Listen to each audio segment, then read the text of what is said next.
Welcome to Real World J2534. I call it Real World because we talk about problems. It doesn't always work right. We can talk about the ideal thing. It works just great. If you wanted to do that, you could go to Drew Technologies website, and I encourage you to do so.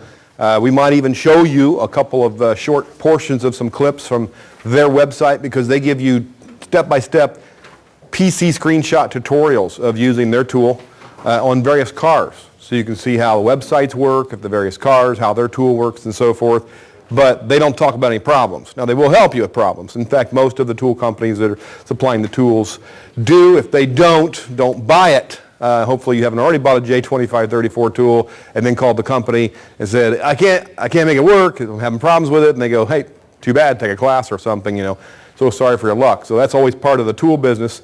I call it Fred Flashes the Bus. You guys remember Fred? Sometimes I run into people, at conferences and stuff, in the elevator, and they go, oh, you're the Fred guy, you're Fred. No, it's Dave, okay, but frustrating what? That's the G-rated version? R-E-D? Ridiculous electronic device, right? Any computer, and now they're being flashed a lot. We're talking about coding, reprogramming, configuring, reflashing, all those terms. Which ones do you need a factory tool? Which ones can you use a universal reflasher? What is this J standard? And so forth. And there's some pictures of the modules and the tools up there. We'll cover a little bit of the fundamental, I'll call them essentials. Nothing's ever basic in this industry. My goodness, I think changing tires isn't even basic anymore. You got to know about TPMS and everything just to bust tires, all right? So nothing's basic, but we'll talk about some essential fundamentals, and I'll kind of zip through some things and encourage you to read a few pieces in this handout, especially the Curious George stuff. I'll talk about what that is here in a second. But we'll get into some real-world things that are going wrong with the J tools, which ones don't seem to work on which cars. You may end up going, you know what, I may not even buy a J2534. Hands up if you own a J2534 reflasher of any kind. Hands up. Okay. A few less tonight than last night. So down here in Jersey, I guess the tool guys aren't pushing you to get them. But it's, who does factory tool reflashing of at least one model of car? Factory tool reflashing of at least one model of car. Okay, very good. So the rest of you, but didn't do either. You don't do a Tech 2. This gentleman, we were talking about Mercedes before we started. He's got a factory tool or a tool that can reflash those things. In the back, would you have a Tech 2 or something? Tech 2 and IDS. A Tech 2 and IDS. You can do GM and Ford, first class, don't need the J tool. Chrysler comes in, oh my gosh, I may have to send it off to the dealer. A Honda, Toyota, whatever. So we'll talk about what modules can be flashed with what. We'll also talk to the rest of you, and you may come to the conclusion, I'm not going to do J2534 or factory scan tool flashing yet. Okay, what was the last word I just said? Yes. Yet. Did I say ever? It's not a matter of if, it's what? It's when we do it. It's when we start doing it. Or, let me put it this way, when we develop a plan. Now, of those of you who didn't put a hand up, because you don't do IDS, Tech 2, whatever, Chrysler Y-Tech, Toyota TechStream, you don't do that factory flashing, you don't have a J2534 universal flasher to reprogram modules.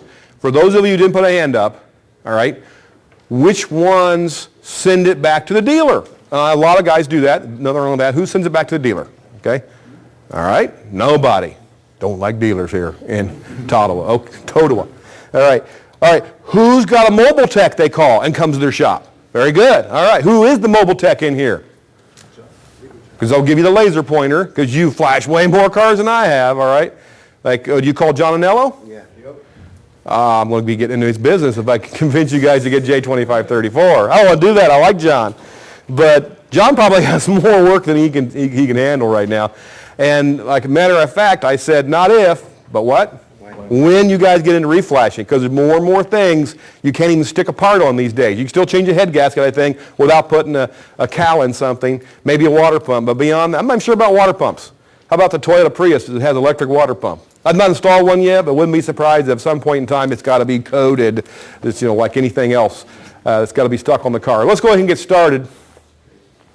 The thing I want to talk about tonight is that those of you who do the mobile tech as your solution, you have a plan.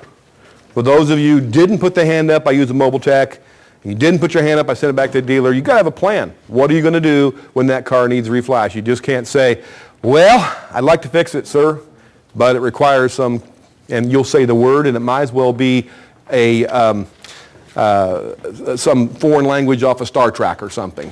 What was that? Klingon. You might as well be speaking Klingon to the customer, right? Because he's not going to know what reflashing, programming, configuring, coding is. He just heard the words, I can't fix it. And there goes the rest of maybe your business to another shop that can do it. So you might want to be that shop that can do it. We're going to discuss, this is on Roman numeral 1, so if you'll open your books up. We're going to discuss the benefits of flashing, reprogramming with J2534. What's in it for you as a tech or a shop owner? We're going to cover the various terms, flashing, reconfiguring, reprogramming, programming, coding, all those terms, kind of sort them out. They sometimes get mixed and matched, and it's, we got to find out which means what. In red, what do you suppose I put that in red for? It's important, right? Help technicians or shops determine if they could get into J2534 yet. Is it the right time for you? Sometimes it's worth it to me to take a class so I can make a determination, ooh, I almost bought one of those things, and I'm so glad I didn't. For example, our thermal imaging tool. Now, what did you say earlier? That costs $1,200. They start at that. And that doesn't sound like too much money. I mean, I'll spend twice that much for a scanner.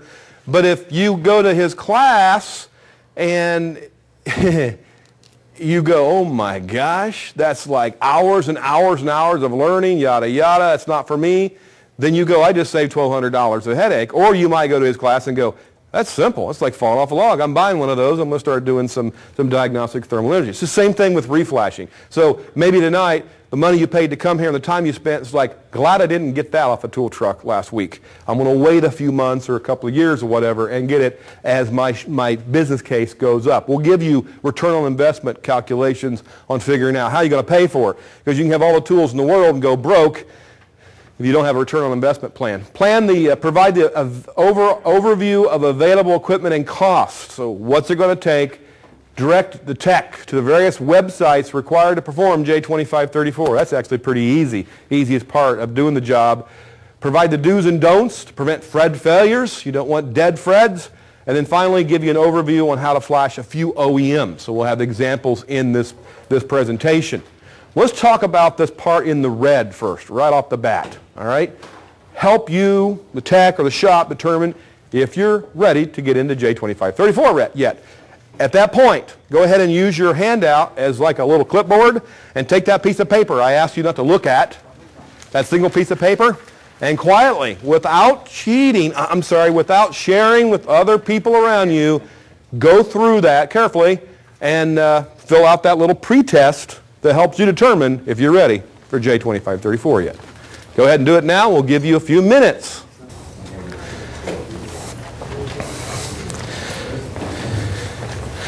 All right, I'm going to make it easy on you. You guys are really busy, I see. Some of you really used your pens.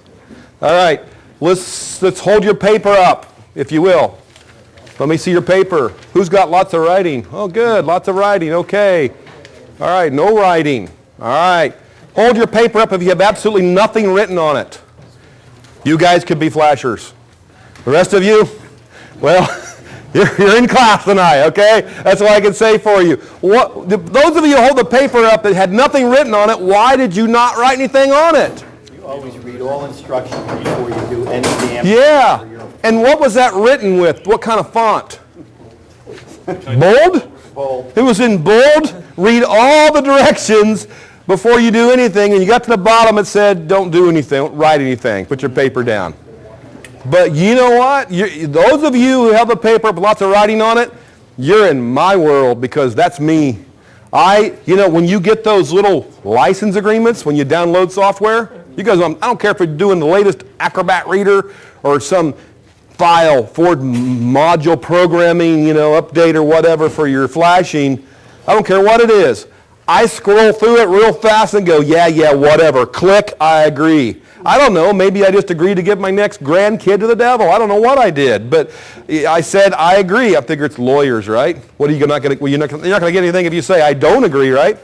There's a Toyota section. When you go flash a Toyota, you got to scroll and say, I agree. And guess what's on top of the point, from the point where it says I agree up to the top that you skim through? Really good information about not destroying Toyota modules when you flash them. So this is really important. If you don't dot I's and cross T's and read all the directions, especially the first couple of Toyotas, the first couple of GM, whatever that you do, you could end up with a module that either won't work and you have to tow the vehicle to the dealer and hopefully their factory scanner can recover it, or worst case scenario, you fried Fred. Fred is dead, you killed him. Now you got two choices. You can make up that convincing story to the customer, it was going to die anyways, yada yada, and hopefully they'll buy a new one, or you can just be honest, have integrity and say, I screwed up, part of doing business is fixing your screw-ups, all right? Not like carpentry where you can just put another piece of wood on there. What is the sign of a good carpenter? They can hide their mistakes. Well, it's not really that way in the auto business. Yes, sir? Years back with Toyota, the ABS relay. Yes. One of the procedures, skimmed right Oh, over that. to pull that out, and that's written right in there. Exactly, yeah. So it's important. They put that stuff in there for a reason. Now the lawyer stuff, when you go to Flash, you're going to do what? Download a file. When you deal with the internet and you download stuff, there's all, I don't care if it's a mouse driver for the new mouse you just got from Walmart, you're going to have to say, I agree to something. And it's, who wants to read that? You get a headache and like, gee, I want to have my attorney spend about 2 weeks reading this over to make sure it's okay. You just click it and say yes and don't read it. So there will be that, and you have to kind of speed read and go, lawyerese, lawyerese, lawyerese. Oh, wait a minute. There's some car tech talk here. I got to read that and follow those orders. So that's the point. I put that in red. It's just to illustrate, pay close attention when you do flashing. Take lots of notes tonight, as G said. Ask all the questions you want. If they're way up here and I have a dumb look, it wasn't a dumb question. I just don't know the answer. Chances are somebody else in here does. Mr. Trulia, his shop flashes. You guys, the back, probably flash. And then we have Google, right? So we'll get the answer. But there's no question too tough to ask, and certainly no question too simple. Let's get started. This is our book layout tonight. And it's the what, why, and how of 2534. It's your hardware choices. We'll talk about, the pros and cons, the prices, using a scanner with the flasher, a combo like a Veris or something, or just having a standalone flasher, which most J2534s go that route. Getting you, the shop, and the PC ready for flashing. And then also various makes and models. We'll do GM, Toyota, Ford, Chrysler. And then the symbols down here. This is the cool stuff. If you're like, I really think E equals MC squared is neat. It's cool, all right? And I really like to know about plasma and ion transfer and an O2 sensor. And that hex stuff, it didn't really hurt me when I learned about how to make hex turn into the decimal in mode 6. I actually kind of use that every now and then just for fun. If you're that kind of person, we're going to skip through a little bit of that kind of quick. We'll touch a little bit on the highlights. That's Curious George stuff. The little animal from the story you read your kids. The right stuff, like with the astronauts years ago, the right stuff is that icon of you underneath the car. That's the essential stuff we got to know. So I'll have little icons to tell you which is which when we go through these pages. Before we get started, speaking of these funky instructions, this is the not real world. This is the big overview that sometimes people think, even technicians, but definitely the media and folks like that, think that reflashing is all about. Well, as quickly as computers are advancing, you probably upgrade your home computer every few years. But you may not realize the software in your car or truck may also need an upgrade to keep it running smoothly. Our car care expert, Scotty Kilmer, cranks it up with a little device that can reprogram your car's computer, and you don't even have to take anything apart. And what we got here is a failure to communicate. If your vehicle has a failure of communication, it's often the computer not communicating correctly with the engine. Many vehicles from 1996 onwards have computers that are reprogrammable. So today I'm going to show you a new tool, the Flash 2 Reprogrammer by Cardone Industries. It reprograms the computer on your vehicle without taking anything off. It just plugs into the dash, so it can save you money and make the vehicle run correctly again. Now the first thing you need to do is to go to the internet to get the latest software updates for your vehicle. Since this is a Ford Ranger, we go to motorcraftservices.com. Then we go down to reprogramming and initialization and click on it. Now one end of the reprogrammer plugs into the data port under the steering wheel. Then the other end of the reprogrammer plugs into the USB port of your computer. Since it's a Ford, we'll click on the Ford reprogramming. What happens next is your computer is downloading all the new Ford software, and when it's done, it passes that information through the reprogrammer and goes into the vehicle's computer and reprograms it. The whole process from downloading it to reprogramming the vehicle's computer takes about half an hour. So with this device, any good mechanic can reprogram the computer on your vehicle and do it correctly. So if you think your vehicle's computer isn't communicating correctly, What we've got here is failure to communicate. don't trash your computer. Reprogram it. This is Scotty Kilmer helping you crank it up. Simple as that. And would you say we're all good mechanics, right? We can do this. Yes, sir. Are you supposed to use a power supply of some sort? Yeah, I think Scotty glossed over a few details in that 60-second deal he did for the TV station. Yeah. You know, he's projecting So the consumer sees that and says 30 minutes, that'll cost me no more than $15, right? Oh, man. He left a few gaps out, didn't he? And I love the part he laid that programmer, by Cardone, on the battery. A nice dirty old Ford battery with all kinds of acid on everything. All right, this is essential stuff. Go ahead and turn to page 1-1 if you would. Question. Most techs think, or no, most techs know that J2534 has something to do with programming of vehicle modules, but why do I need to do that? And the answer is simple. Many of today's fixes are what? They're software. Man, I can give example after example, and I'll show you a few as we go through it. I'm a GM guy, you know. G said I spent 22 years at Delphi. So I'm with Delphi. Using a vacation week, come out here and I do these TST things. Pays for my tools when I buy stuff at shows. So I've got a bunch of new stuff from the Chicago ASA show, and I got to take care of that. So I'm a tech. I'm out there in the field working, but I only fix a car or two a week at the most. You guys fix 5 or 6, 10, whatever a day. But I have reflashed quite a bit, and that's fixed a lot of problems for me. Just recently, I picked up a new Equinox. I owned a Prius. I think last time I was out here, I was talking about my brake-by-wire problem. Well, we didn't need the brakes anymore because my oldest son, thank God he's all right, he crashed it and totaled the Prius. And it was too expensive when gas went up to $4 an hour to replace a used Prius. It's like they wanted like $5,000 more than I paid for mine. So I go, I'll just go back to GM. You know, that's my roots, you know, because Delphi used to be part of GM. Now we sell to everybody. And the Chevy seemed like a good, you know, I'm coming home, a prodigal son coming back to General Motors, get myself an Equinox, start the brand new vehicle up on the lot, and it sounded like piston slap. Like I've never heard. I mean, clang, clang. My wife called the vehicle chitty, chitty, bang, bang. She says, a new vehicle shouldn't sound like this yet. And I'm going, you're right. A new or used vehicle shouldn't sound like this. And, to tell a story of myself, the rental vehicle that we were running around with after our vehicle was totaled to try and find a replacement vehicle was an Equinox, and it had the same noise too. Like, gee, I should have learned from that, right? Maybe the next one's going to do that. Come to find out, it wasn't piston slap. It wasn't valve train noise. It was a cam phaser. It was bleeding back oil. It was just, flapping around dry without the oil.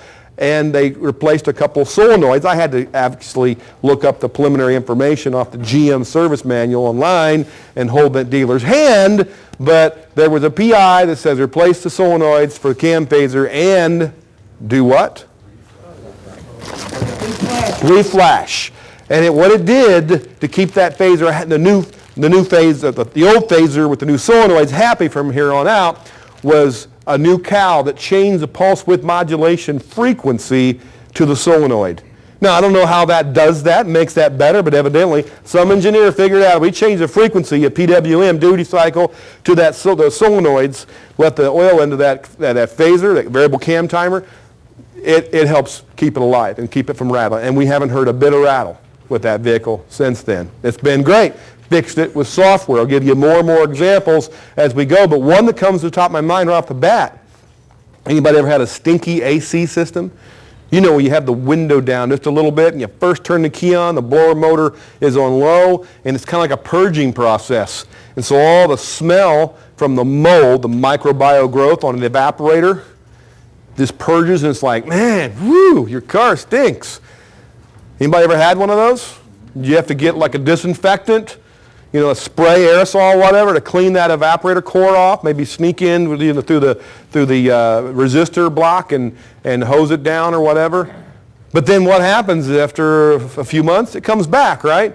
So if you've got one of those, I don't know, $300 or more electronic modules, Aircept sells them, you can hack your power lead to the blower motor and connect this little module in series with the blower motor wire, hook some power and ground wires up that come with this little aftermarket module. It's called a dryer module because it dries out the evaporator box after about 15 minutes of sitting. So in hot weather, when you're going to have a drippy AC evaporator, it waits a few minutes and says, okay, let's turn the blower motor on for a short while, we'll run the battery down, and that'll dry out the evaporator. But that's an expensive module, you know, hacking the wire and so forth. Another avenue would be, there were some Cadillacs, you could press them off and warmer and do some configurations without a scan tool and enable the afterblow feature. Other cars I was aware of, a scanner could do that. Still yet one more, 2002 to 2005 or something like that. Trailblazers and Envoys, you couldn't do it with the scanner, but if you reflashed, either with J2534 or a Tech 2, if you reflash the control head, you can enable that afterblow feature. So you clean off the customer's evaporator core with the aerosol, and then you do the reflash, and the problem doesn't come back. He's got a nice smelling AC evaporator from here on out, and we don't have a, what's that guy that, you know the guy, Sam Ting? You know Sam? You know, comes to your shop? I paid you $500, now car do Sam Ting, all right? You don't want that guy coming back to you. Or Everett. You guys know Everett, right? Everett sent you, yeah, Everett sent you. So anyways, we're not going to want those guys coming back, so we're going to flash it and prevent the comeback. So years ago, it was EEPROM. You had to put in a new chip. Remember the GM 2.8, 3.1s, the 60-degree V6s? Did they have drivability problems? This was like late 80s, early 90s. We called them the prom of the month car, all right? Because they were changing software that much. Now, that was in the heyday. That was when General Motors and Chrysler and Ford up in Detroit, it didn't look like a Mad Max movie when you went to certain areas of Detroit and suburbs of Detroit. Nowadays, you drive up to Pontiac, Michigan, for example. You know where they have the Silverdome, where the Lions used to play football? All right. Pontiac, Michigan has no police force. They had at one time 100 cops. They have now 0. And the reason is the tax base went down and down and down as more companies pulled out. The GMC truck area where they have an engineering center and manufacturing for GMC trucks, that's totally gone. It's like weeds and trees growing up through the cracks of the sidewalks. I mean, it's really like a science fiction movie. It's like Mad Max, or what's that, Will Smith, I Am Legend. Remember that movie came out a few years ago? It's kind of a spooky scary place in places. So where'd all those people go? Manufacturing people, you know, that put things in the assembly line, they're doing other jobs, they're unemployed. How about the engineers? They laid them off too. What engineers would you get rid of if you were the head of Acme Car Corporation and your market share went with the economic downturn? We've all tried to survive this last few years. What would you do if you're the head of Acme Car Company and you had to get rid of some engineers? Would you get rid of the engineers that are working on the 2013 models for you? Or would you get rid of service engineers that write flow charts, validate pinouts and schematics, and make sure the software is okie dokie before it hits the road? Who would you lay off?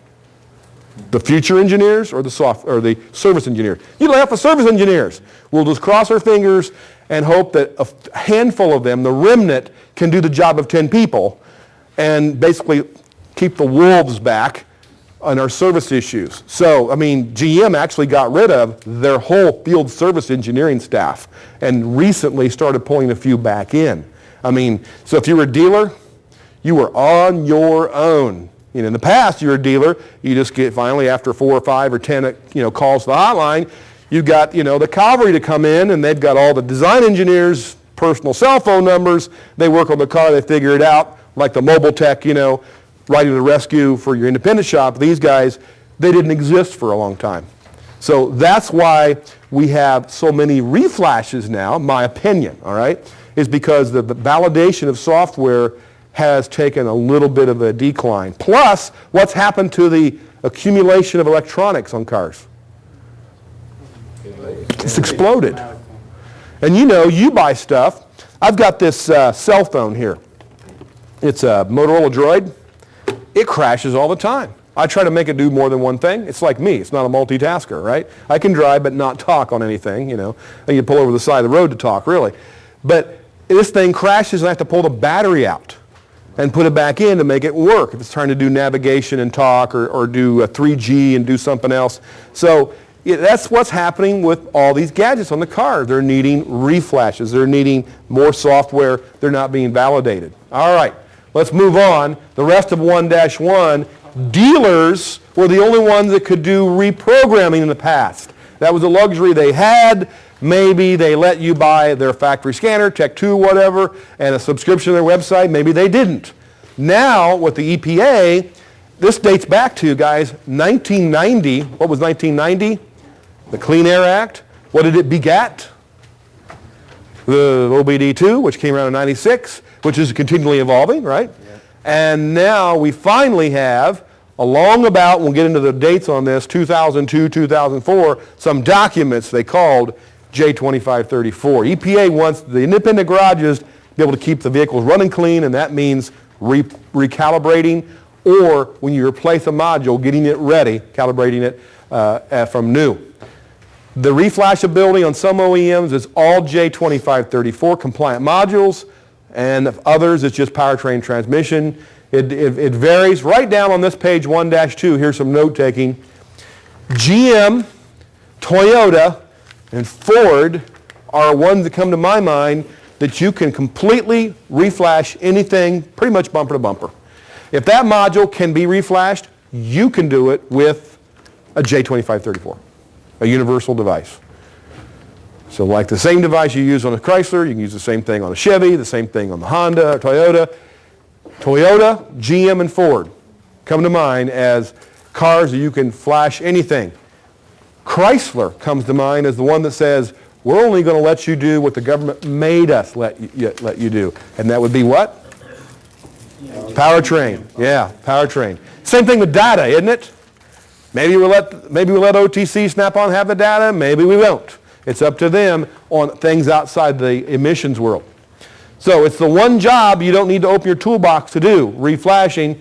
1 out of every 10 vehicles. Make a note here.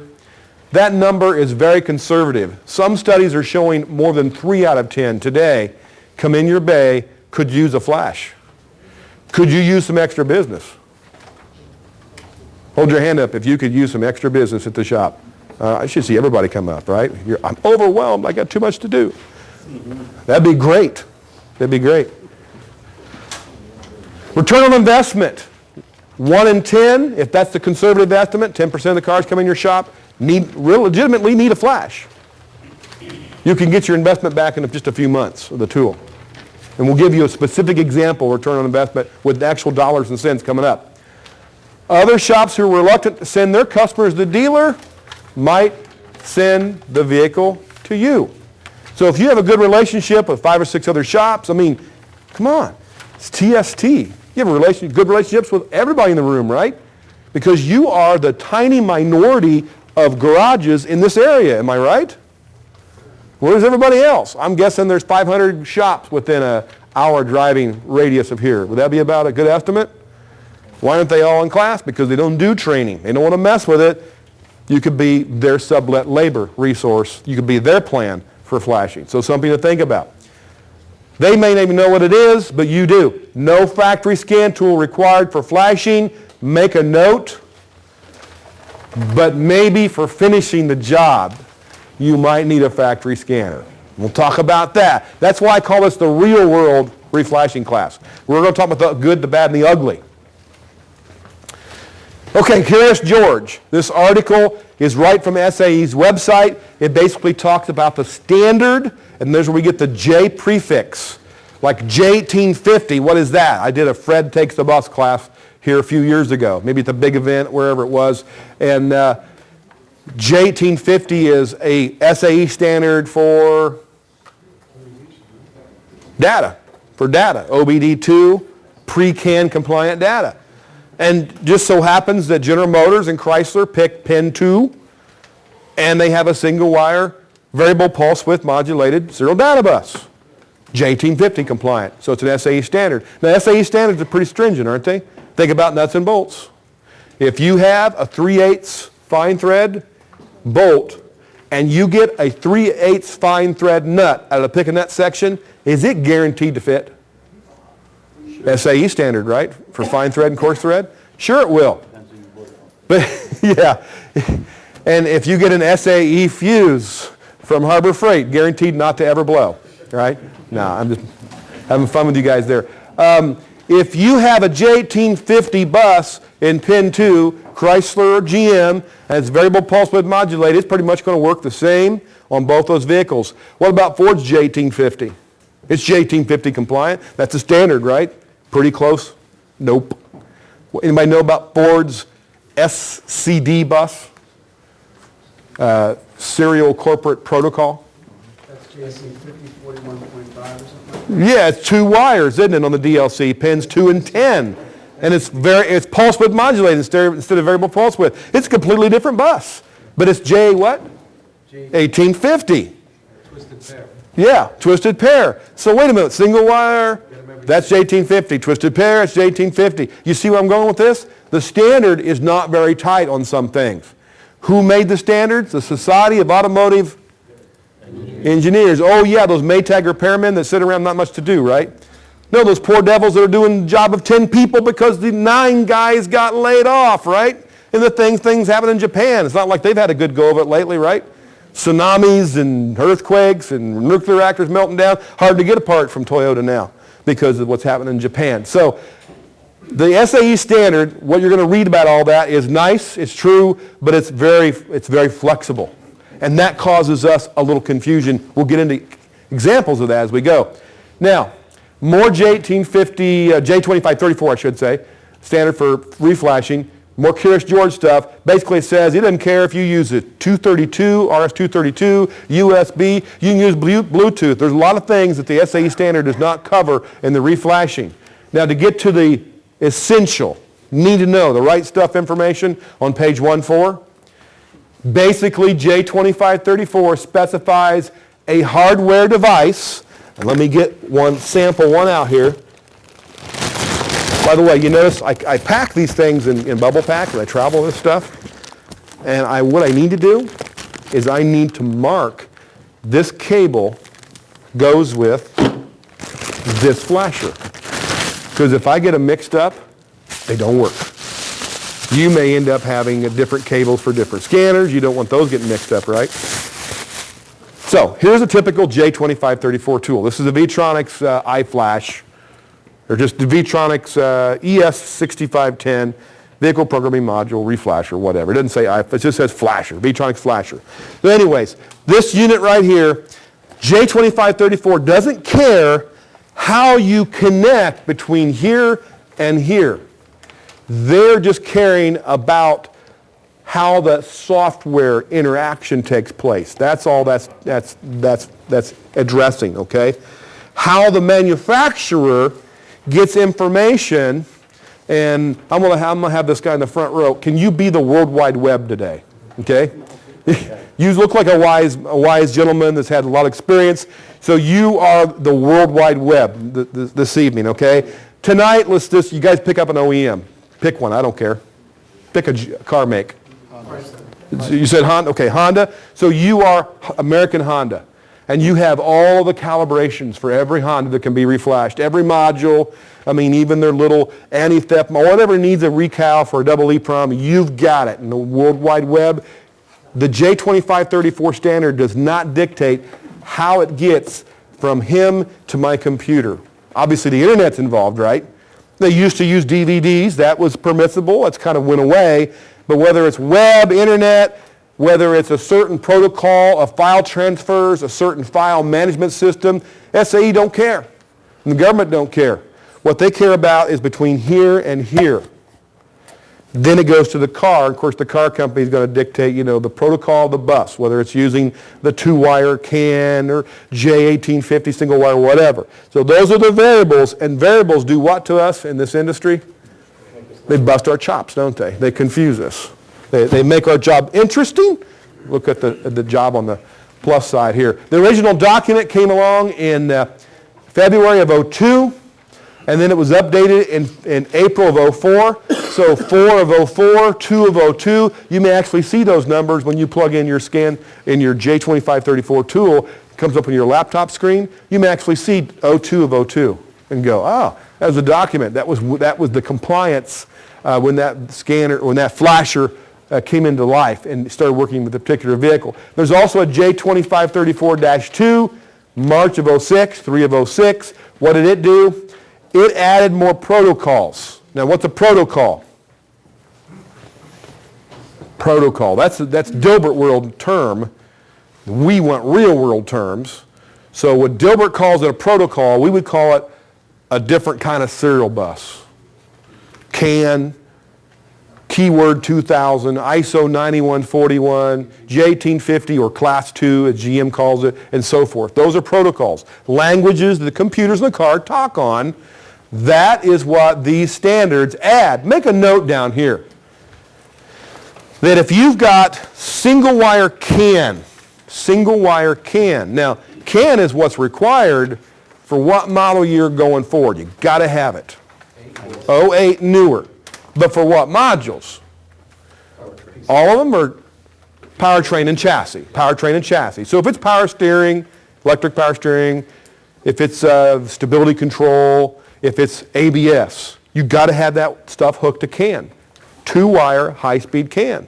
I mean, it's as fast as a cable modem as far as how it talks.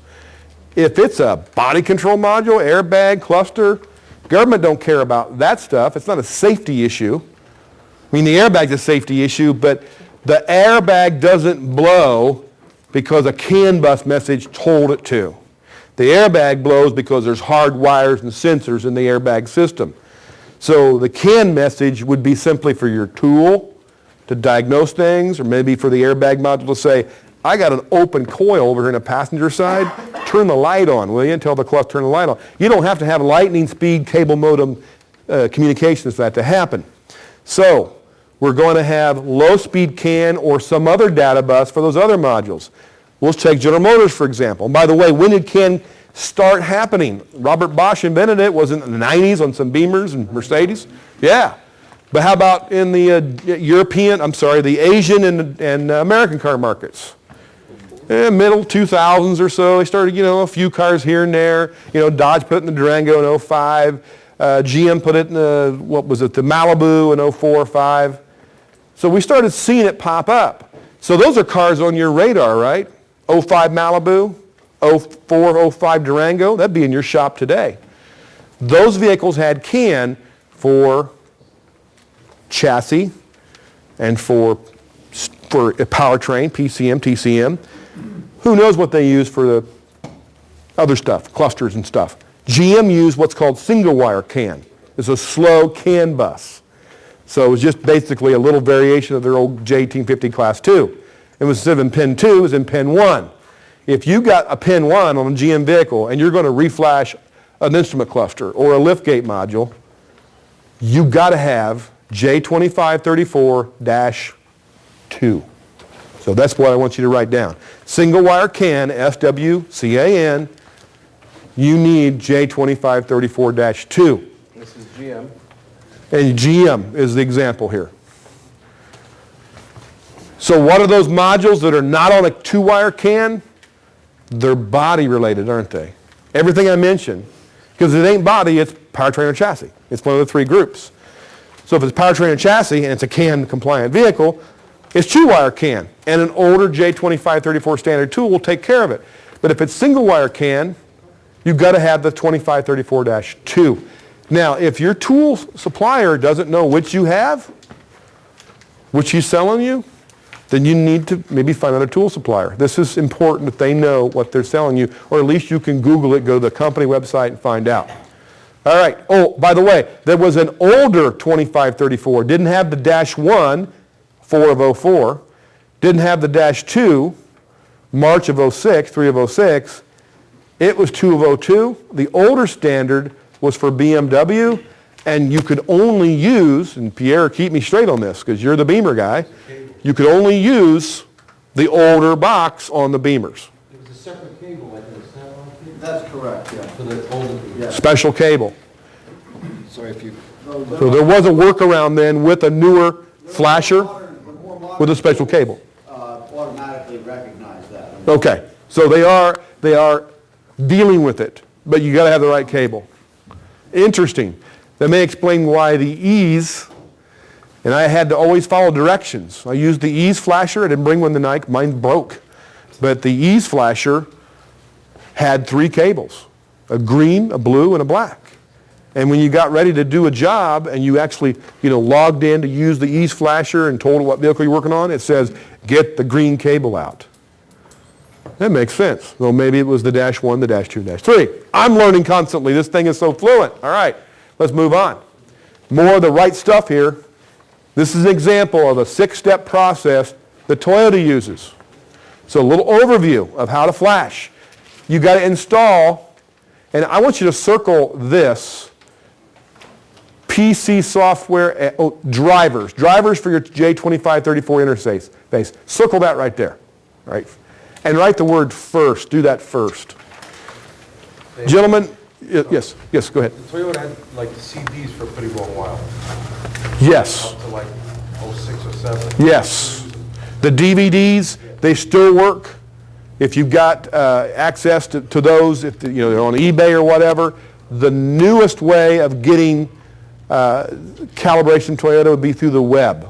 Same thing for Honda. Honda had the disc. Isuzu used disc, and I don't know what Isuzu is doing forward from this point, but it was discs. But the first thing you do before you ever have a customer bring the car in, say, Mr. Jones, we've got that tool to reprogram your car now. Before you ever call him up, you install the software that came with the tool. So if it's from Drew, you install Drew software. If it's from V-Tronics, you install V-Tronics software. And I want to encourage you to do this. Make a note on this. Don't stop there. Go to the website of that manufacturer for that tool. Go to Snap-on site, Drew's site, whoever you bought the tool from, and see if there's something later and greater. Has anybody ever had issues with a printer? You get a printer from Walmart, Sam's Club, whatever. You install it, came with a disc. You wasn't hooked to the internet. Printer didn't seem to work right, had glitches or whatever. You go to the HP or the Brothers, whoever, the printer manufacturer's website, and they go, we've got newer software for you that'll make that printer work even better than the disc that came with it. That's what you need to do with the J-tool. The J-tool is another peripheral for your computer system. So like a mouse, a printer, whatever you buy, a scanner, get the latest software for the company. I was having problems flashing one day with my Drew Tech, Cardac Plus, and I called them up, and they said, what is your current version of the driver software for your Drew flasher? This one right here. And I said, whatever it was, 1.5.6, whatever. And they go, oh, good grief. Because, this has been, look how old this box looks. I've had this a while, all right? And the disc that came in it, I thought, well, that's good enough. And they said, go to our website and download the latest and greatest. And it was like 2 years newer, and the problem went away. I was able to do the job with no effort. So do that first. That's just like adding any peripheral. And then second, this part right here, this is just what Toyota calls their file management system. Remember, this gentleman was what in our little play acting here? The World Wide Web.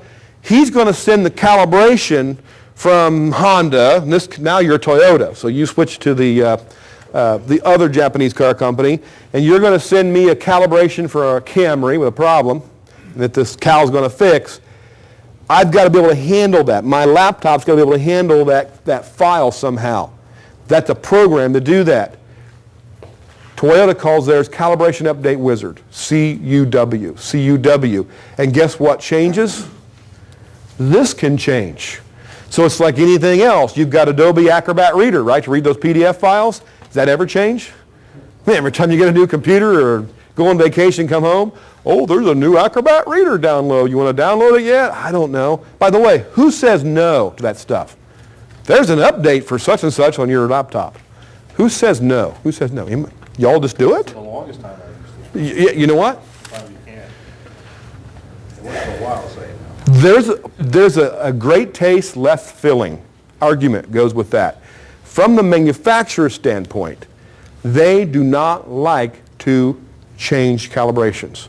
And I know some manufacturers, you may go, huh, could have fooled me. Didn't I talk about General Motors having the prom of the month car? There's a lot of cal updates for a lot of manufacturers out there, some with bulletins, some without bulletins. But they say they don't like to change it. Here's why. What's the old adage? If it ain't broke, don't fix it. Or how about if it's just broke a little bit and the fix is very complicated? You tell your customer that, don't you? You tell your customer, you know what? I know you've got a little squeak in the dash, but if I tear the entire instrument panel out of your vehicle to find that squeak and I put it back in, it might have a worse squeak. That's not going to guarantee I'm going to have it better than it, because it's like surgery. What's the doctor tell you? I know your back's sore, but I really don't want to do what? Surgery until it's the last resort. So the manufacturers, they basically count the potential cost for foul-ups and go, if we only have 10 cars that have this weirdo problem, an anomaly, we could fix it with a new cal, but what about the hundreds of thousands of other cars that are having no problem? And we change the cal for all of them, potentially, where it's like surgery. We could maybe have a side effect. Somebody doesn't get the validation right, and one digit should be a 1, and it ended up a 0, and we have maybe a worse problem or another side effect with more proliferation, more volume of problems. So they are very, very cautious about doing that file. Could you be that way when you update?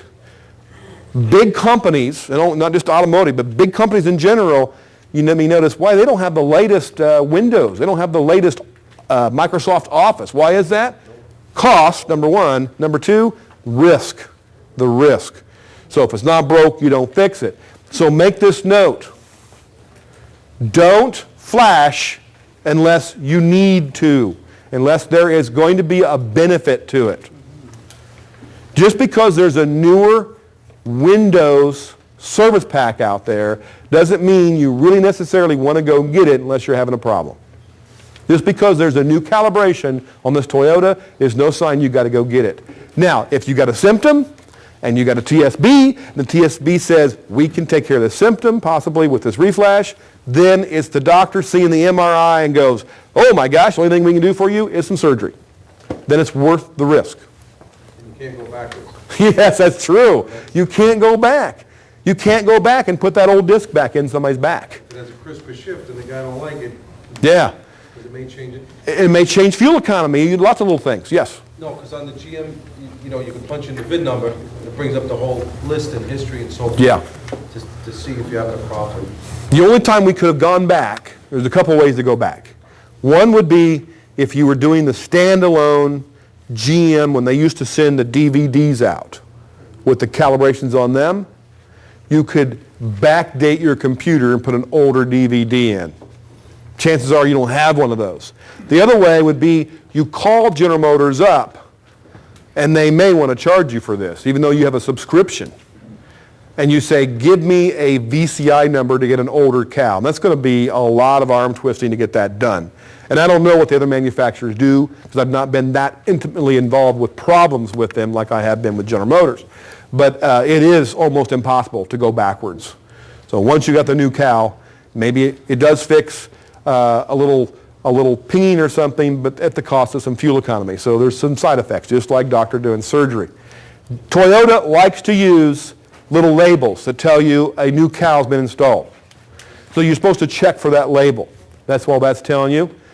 And we go to the next step, locate the desired TSB. So Toyota is really big about any time they're going to give you a new cal to fix something, especially drivability, there's going to be a TSB saying, here's your problem, here's the software solution. So that actually will have hot links that we'll see when we go through the Toyota example more thoroughly. These hot links that will tell you, you click on this and you go right into the Toyota website and we get that file downloaded from the web. So you're looking for the sticker, then you go to their program and you click on the TSB with your problem that you've got with that customer's vehicle, and it talks about a CD, circle CD, and write World Wide Web, because the CD or DVD way of getting that information from that manufacturer has migrated to the World Wide Web now. So everything's done on wireless, or not wirelessly, but through the web instead of a DVD. Step 4 is pretty simple. How many step process were we looking at? 6. 6-step process. Execute the calibration update process. So we're going to upload the calibration file. We're getting it from the DVD in the past, or the internet more today, and we're going to now communicate through the J2534 box. So here's the box. It's hooked between my laptop and the J2534, and then what's hooked from here?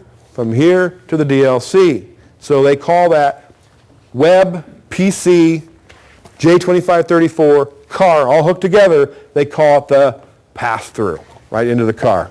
All right. So it does that through using the calibration update wizard. It will automatically launch with a calibration file hyperlink. So you're on that site, you find that TSB, you click on it, boom, it opens CUW, the file management system between the web and your computer, and you're downloading that file. And more on that, make sure you have the latest CUW. If it doesn't launch, you may not have installed it correctly, yada, yada. We go to the next step, step 5 on page 1-7. Ooh, I like this. Carefully follow the vehicle ECU calibration update wizard instructions. So the ECU calibration, that's what you're doing on the vehicle. The CUW, calibration update wizard, that's the file management program between my web and my PC. So it's managing stuff, and it's giving you cues, instructions. If you don't do it, why is that in all capital letters? My dad sends me these political emails. Do you know what so-and-so is doing in Washington? And my wife and I kind of chuckle because you can tell when my dad's really enthusiastic about it, because it's always big font and always bold in capital letters, every single letter. What's he trying to do?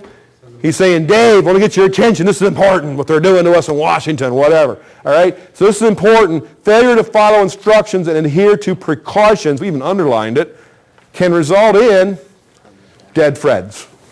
Dead Freds. We don't want that. So that's saying the same thing I said earlier. By the way, when you look at instructions and you look for other bits and pieces of information, one word starts with an R is what you're doing. You're looking, checking, reading, discovering, starts with an R. Research.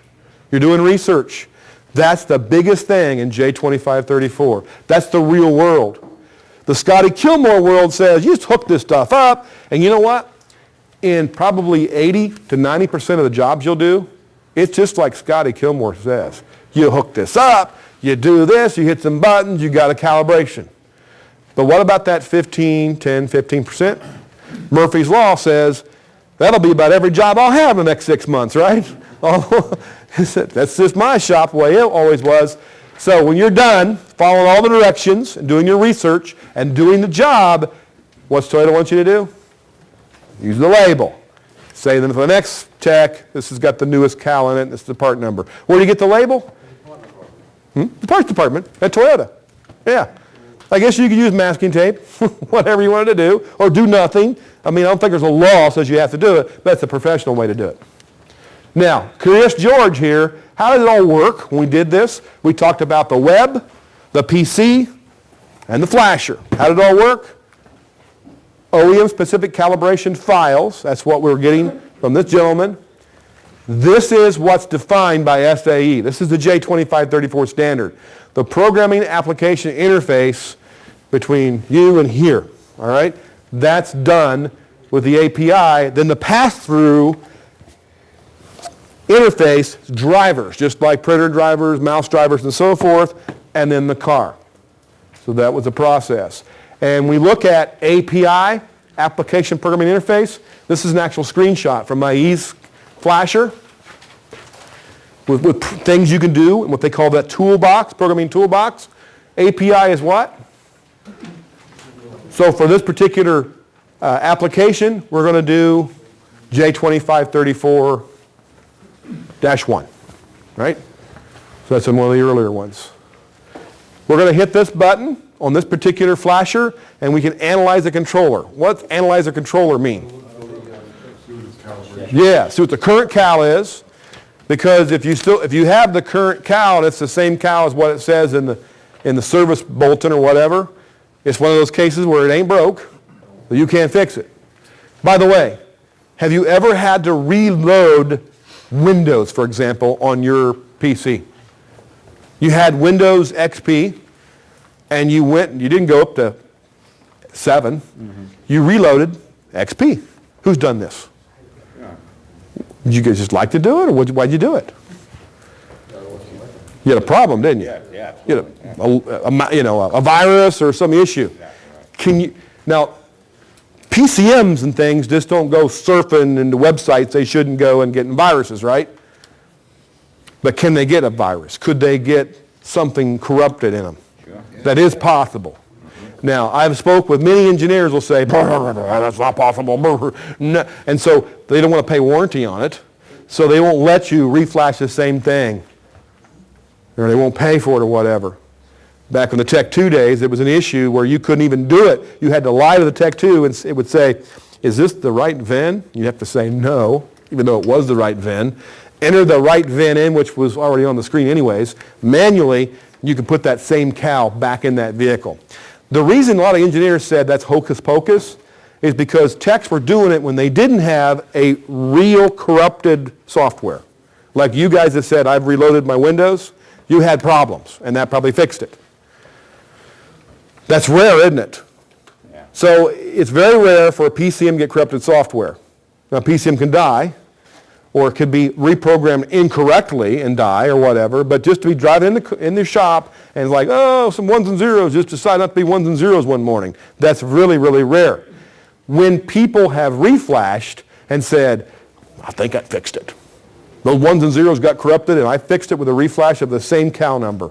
When that's happened, like 99 out of 100 times they've proven, yeah, it did run different. So would disconnecting the battery make it run different. So would clearing codes make it run different. Because what do you do? So would clearing the transmission adapt points make it run different. What are you doing when you do a reflash? You're erasing everything you've learned, all the adapts, all the learns, all the trims, it's all gone, and by golly, it does run different until it relearns those old habits again in a few weeks, months, hours, whatever. So that's what was going on.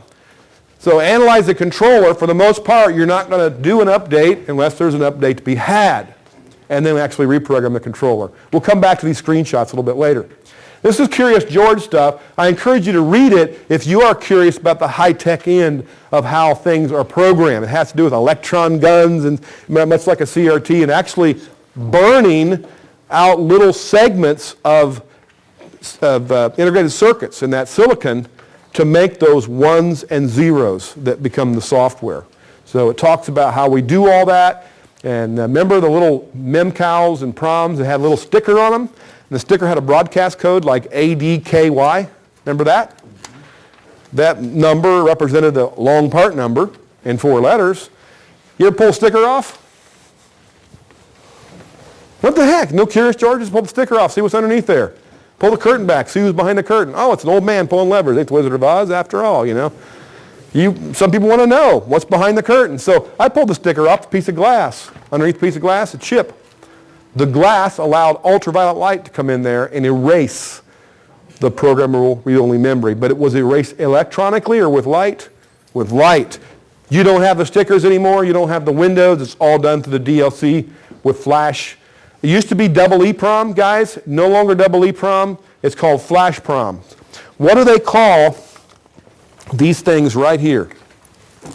One term is jump drive. The other term is USB or memory stick. You ever heard them called a flash drive? The type of memory is called flash memory. It used to be really expensive and became very cheap now. Think about these guys. This is 32 gig, like $70. 32 gig, man, that used to be like a huge hard drive. Now they give 2 giggers away for free, like calling cards almost. So if you have flash drive, it is much faster to program. Anybody program some older GM, took like a half an hour? That was with EEEPROM. A little different way of doing it. More about that as you read all that Curious George stuff, all right? Let's get to the real world stuff. Terminology, we're on page 1-12. Reflashing, reprogramming, calibrating, almost the same thing, pretty much the same thing. PCMs fall in this category, other modules can too. Second paragraph on page 112. Configuring. Write down coding or setup. Europeans love to call it coding. A lot of American cars call it configuring. Get a BCM, configure it. Here's the difference. What do you need to do these things? Either a factory scanner or a J2534, all right? And what else? The web. Or in a few cases, a DVD that's still floating around. Well, you need to do this. Scan tool. Make a note. Scanner, specifically, usually what? Not always, but usually factory tool, the factory scanner. Hold your hand up if you have a factory scanner at your shop. Okay, several, all right? Hold your hand up if you have them all. If Vanilla was here, he'd put his hand up. But that's about it, right? There's a few guys. G has almost got them, right? So, do you have to have factory scanner for every configuration? Here's some examples. BCM sitting there, Tech 2. You want to put in, we'll say you want to add a BCM and you want to see if it can control fog lights. You got fog lights, you've added fog lights, whatever. That's a configuration. Examples you don't need, basically configuration is changing a few bits, that's ones and zeros, in one block of memory, one block of data. Whereas reflashing, reprogramming, whatever, that's changing it all. That's like a PC getting a hard drive reformat. That's what that is. And the Windows operating, everything renewed. Whereas with reconfiguring, coding, that's just like downloading a little file to update your PDF, whatever, driver, your Acrobat reader. So fuel trims, cam crank variations, idle learns, all that kind of stuff. And many of those can be done with your Snap-on or your OTC or whatever, your launch, whatever you got. But a lot of them can't. You can't put a BCM on and run that on most cars and configure it. You're not using the web yet. Some BCMs you do, some are configured without the web. That means the factory scanner is involved. There's an example, 113. General Motors, we're going to stick a body control module on. We're going to hit special functions. We're going to go to BCM RPO program. So the regular production options, that little sticker in the trunk or the glove box, whatever, you're going to read all that stuff and start answering questions. Has it got US RPO V73? It probably does. Does it have Z49? Heck, I don't know. What's Z49? I think Z on GM is maybe suspension. I don't know if it's got that suspension or not. Well, we'll go look at the RPO code sticker. If you don't look at it correctly and you're doing configurations, you may be able to fix it later, maybe not. I did a BCM once on, I don't know what it was, some rental car. And that's the cars.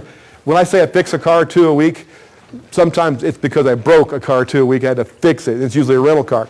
But I went to do a BCM configuration, and it asked me a bunch of questions. I go, yes, no, yes, no. And one of them was, does it have ABS? And I go, sunroof, well, there's seats. I was lazy. And I said, sure, if it's got all the other accessories, it's got to have ABS. Car didn't. When I got done, everything was cool except the ABS light was on. On a car without ABS, that's a pretty good feat, right? The ABS module wasn't sending a message out. The BCM was saying, hey, everybody's on the bus except that BCM, or the ABS module you told me I had. I don't see it, so tell the cluster, turn the ABS module on. We got no communication with it. It had a U code. Now, I was able to go back in and reconfigure it. That was one that Delphi made for that GM car I was renting. But there were others that Motorola made where you do configuration once, And either once or maybe within 30 minutes, you can go back and fix it, or maybe just once is all you got. A little grace or no grace, you can't go back and change it. You're going back to the parts store and buying another BCM or another cluster or whatever. So make sure not only you're following directions, you're getting off your lazy seat of that car and going out there and looking to see if it had ABS or not. So you hit all these things, say yes and no, hit continue, and there's where you can activate or not activate options, memory seat, fog lamps. Not likely it's going to get added with factory accessories, but it's possible. Activate and deactivate options, and you're done. And like I said, some of them will be locked down, and if you want to change it, buy a new one in a green state, which can be configured. Now here's one, a configuration example you can all do with any scanner you own. I mean, if it's an enhanced, decent scanner, a Genesis, Modus, whatever, you can do, everybody can do crank variation relearns.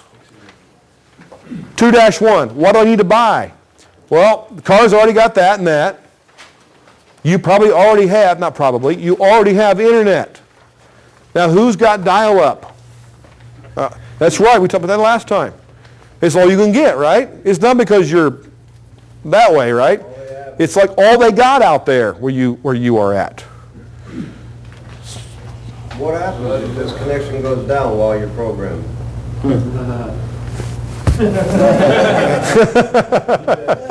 And I'm not even Catholic, so I'm just covering my bases, all right?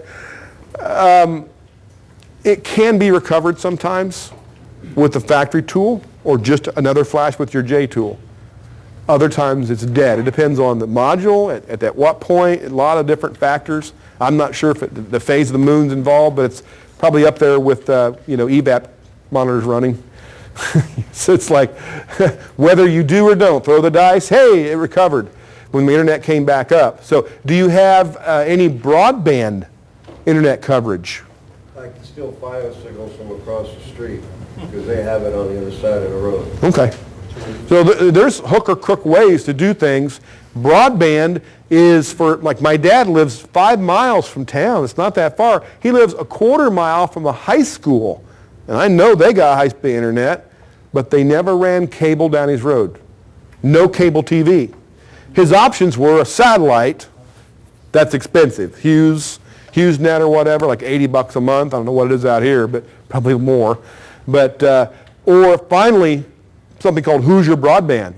We live in Indiana, we're Hoosiers. So Hoosier Broadband was one of these radio things where they would do a satellite and then they had a broadband coverage of, let's say, 10 miles with some antenna repeaters. He had to have line of sight coverage from an antenna repeater like 3 or 4 miles away.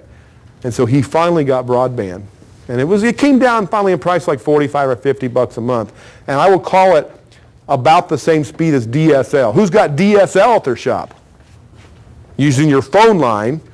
Now phone lines can sometimes be fiber optic and they can be lightning fast, as fast or faster than cable modems. But you've got to have high-speed internet. That's one thing you got to have of some kind. However, what do you think these guys like John Onello, John Thornton, what do you think they're doing when they're out there at Greg's shop doing a reflash? They're doing this. So this is not dial-up. This is faster than dial-up. A smartphone, if you've got 3G or 4G, even faster coverage, your smartphone will do it. It takes longer. And I'm not a real big fan of it, but if those guys are doing good with it, then it must be working right. I'm not a big fan of it because mine seems to kind of come and go a bit. And that's probably why you're asking, because the 3G can just kind of come and go at times. Usually not if you're sitting still. It's either going to be there or it's not going to be there. So internet you've already got. Chances are you got the PC will do the job. Has anybody got a PC that's like a Pentium 2? Right? Nope. How about a 3? Pentium 3? Pentium 3 will probably work with some flashers. Seriously. You do not have to have the latest $3,000 gamer special super duper laptop. You don't have to have it. I'll show you how tolerant the specs are for the laptop. But there are other things that are completely intolerant with the computer. We'll talk about those. All right. There's the PC on 2.1. A decent PC, no oldies but goodies. Clock speed, processor, memory, hard drive, operating system. You got to know what those things are. A rule of thumb, if you bought it in the last 2 years, new, probably fine. How long does the laptop last anyways? Yeah, about 2 years in the shop, maybe 3 or 4 in your home, yes. When you first started the class, you were asking how many guys did flashing. The question he asked was, what would happen if something bad should happen in the middle of flashing? And you said, I think that's one of the reasons why, myself included, don't even get involved with it, because bad things can happen. Yes. It can be very expensive. Yes. So you're asking why most of us don't do it. That's the major, for me, that's the major reason. That's why I don't get the involved. fear of it going south, problem going south. Sure. be expensive. Understand that.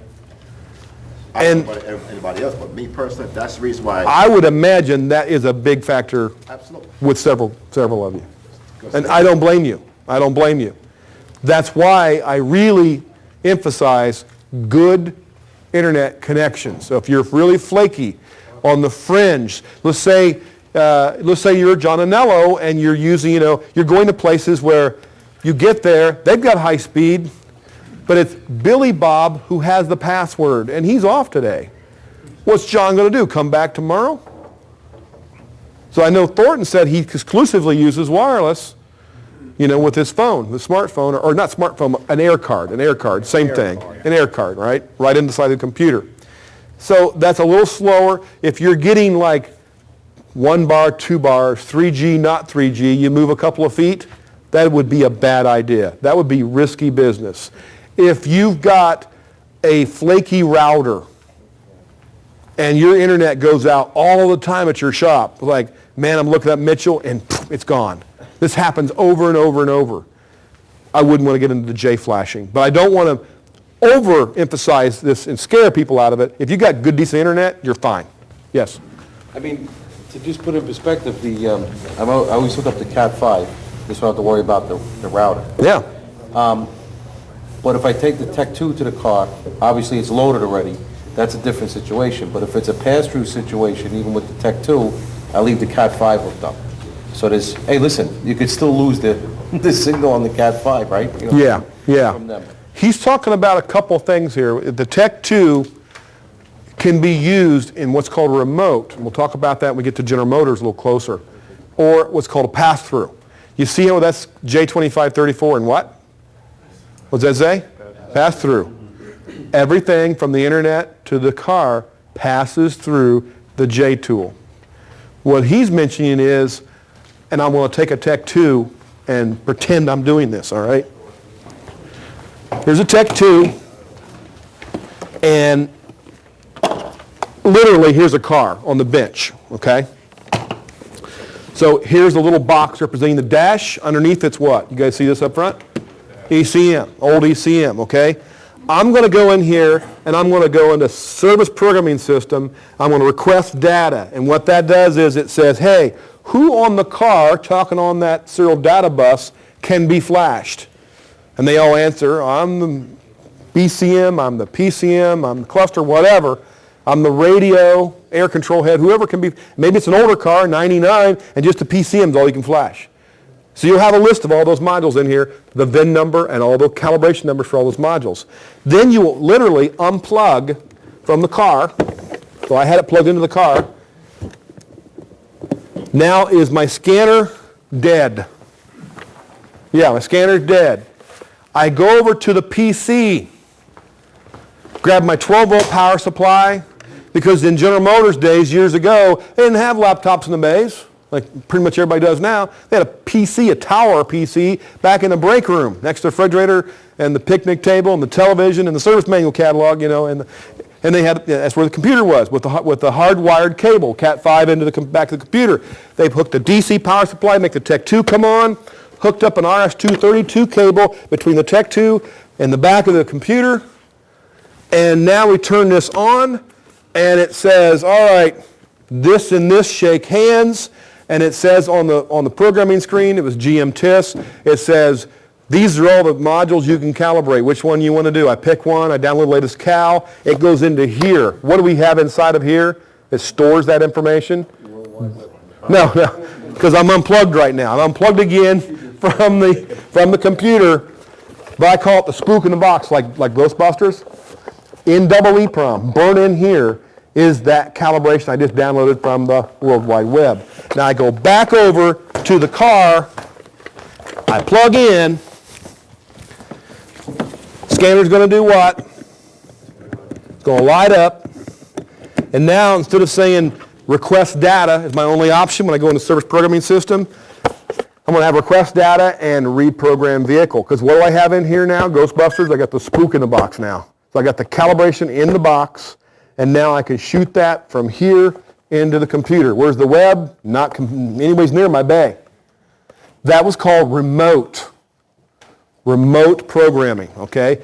Sometimes you had to do remote, sometimes you had to do pass-through.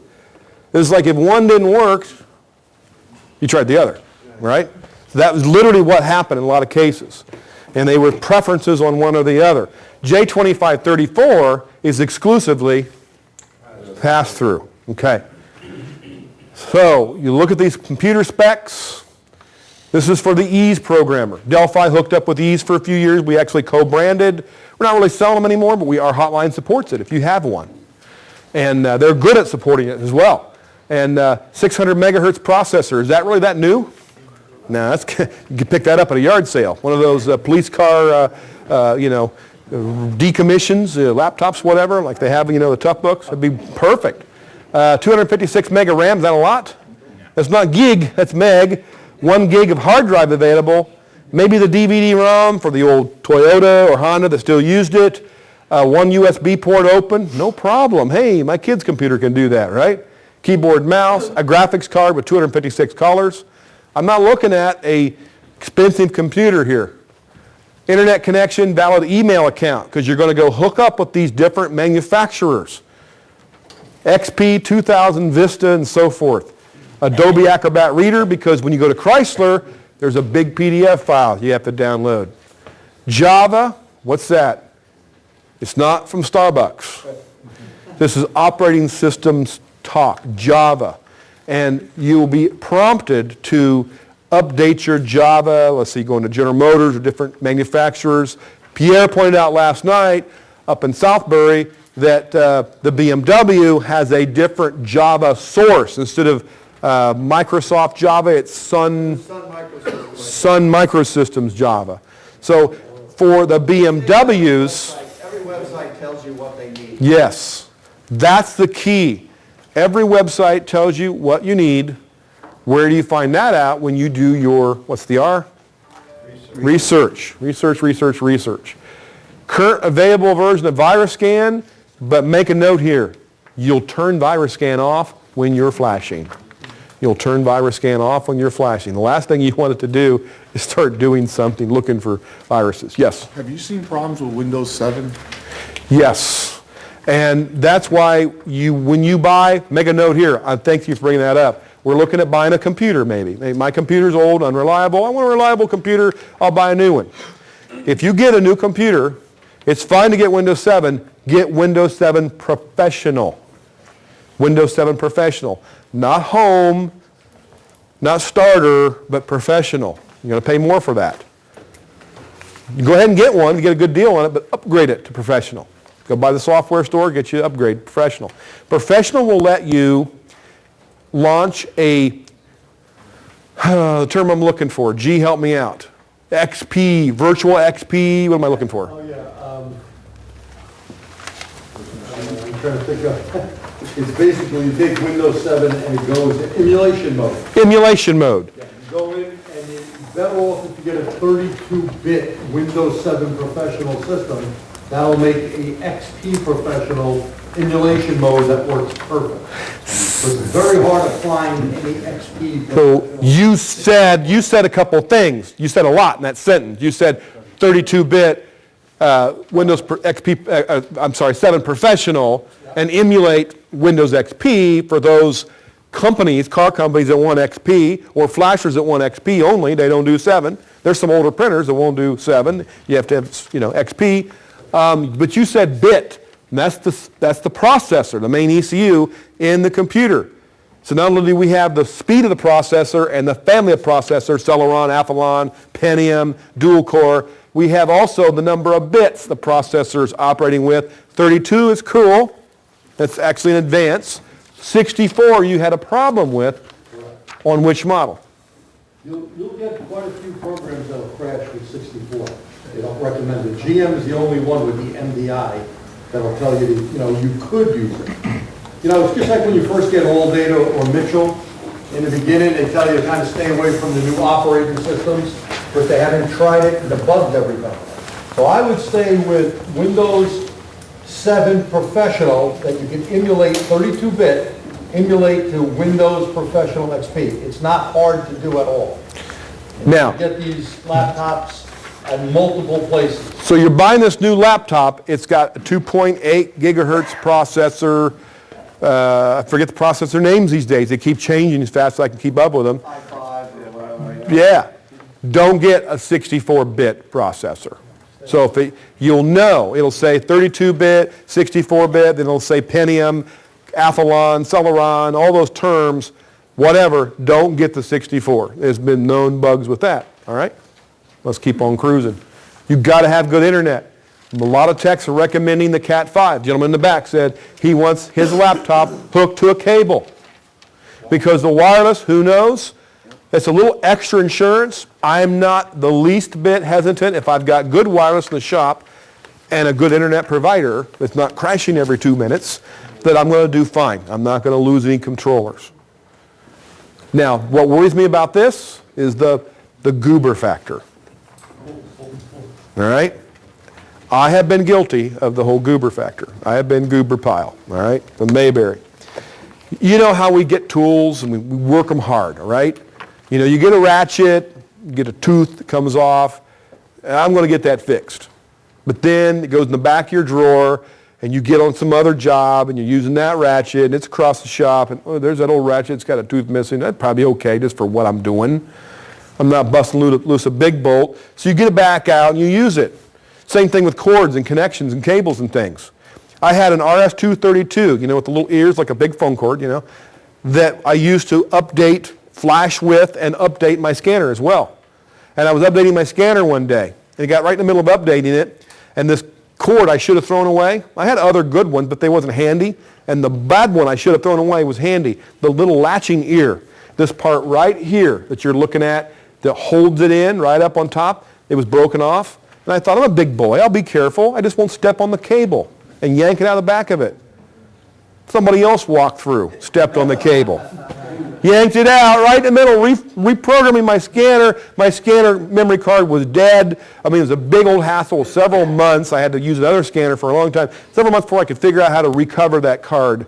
So you don't want anything like that happening. So if you do use a cable modem, a cabled Cat 5 non-wireless modem, make sure you've got good connections that'll hold in there, and the cords aren't too, this is Mr. Obvious stuff, right? Cords aren't like doing this number on the ground and then up a little bit, they lay on the ground, they go across there. There's where you make the preparation in your shop.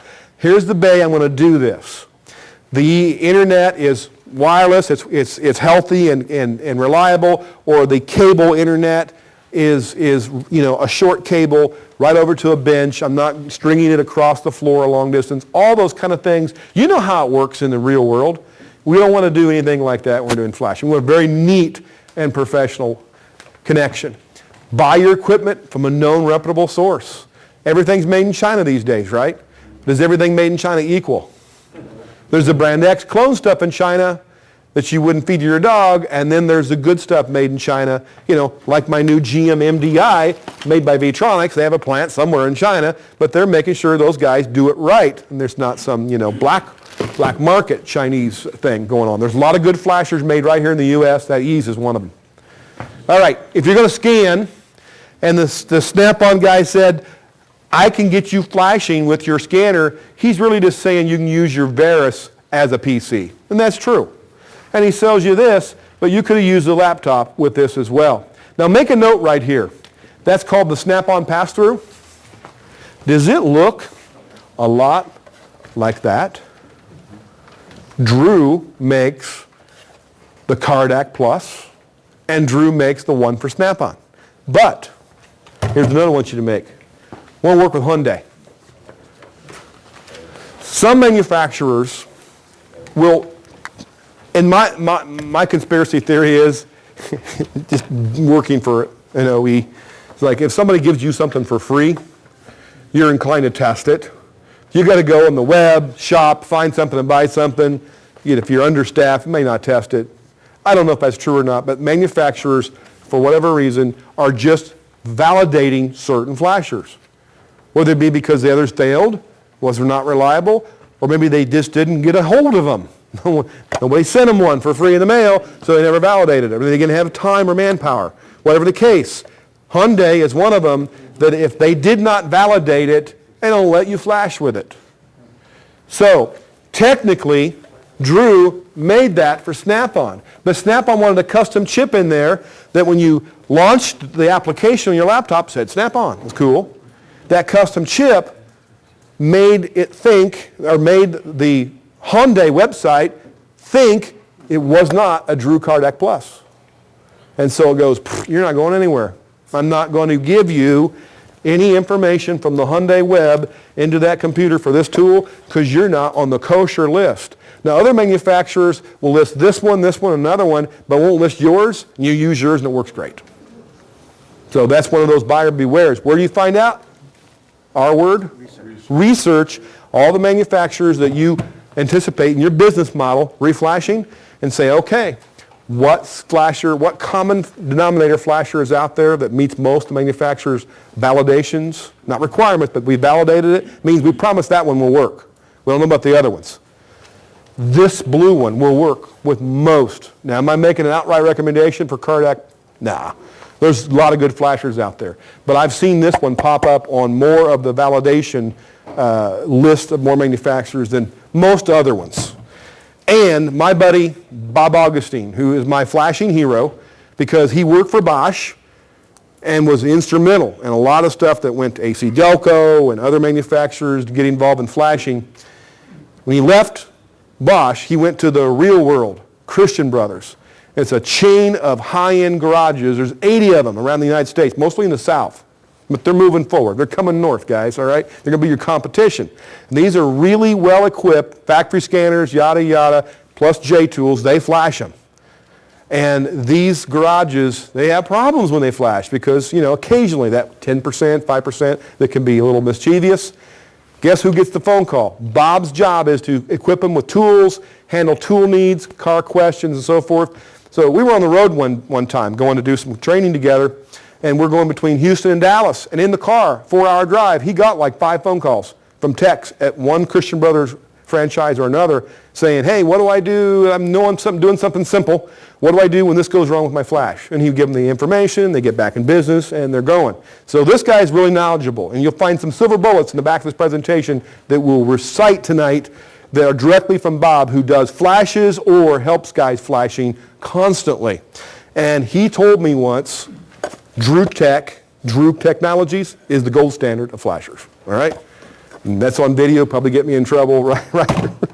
Right? But that's what I just call as I see it. If I have somebody that's credible and they tell me these things and they've done a lot more of the work than I have, I pass it along. So, is this a good tool? Sure. Will it do a Hyundai? No. We know that. A known bug. Next, OTC Genesis. Turned into what? It grew up and become Pegasus. Pegasus has the ability to do what? Get to the internet. And it comes bundled with Dynafix?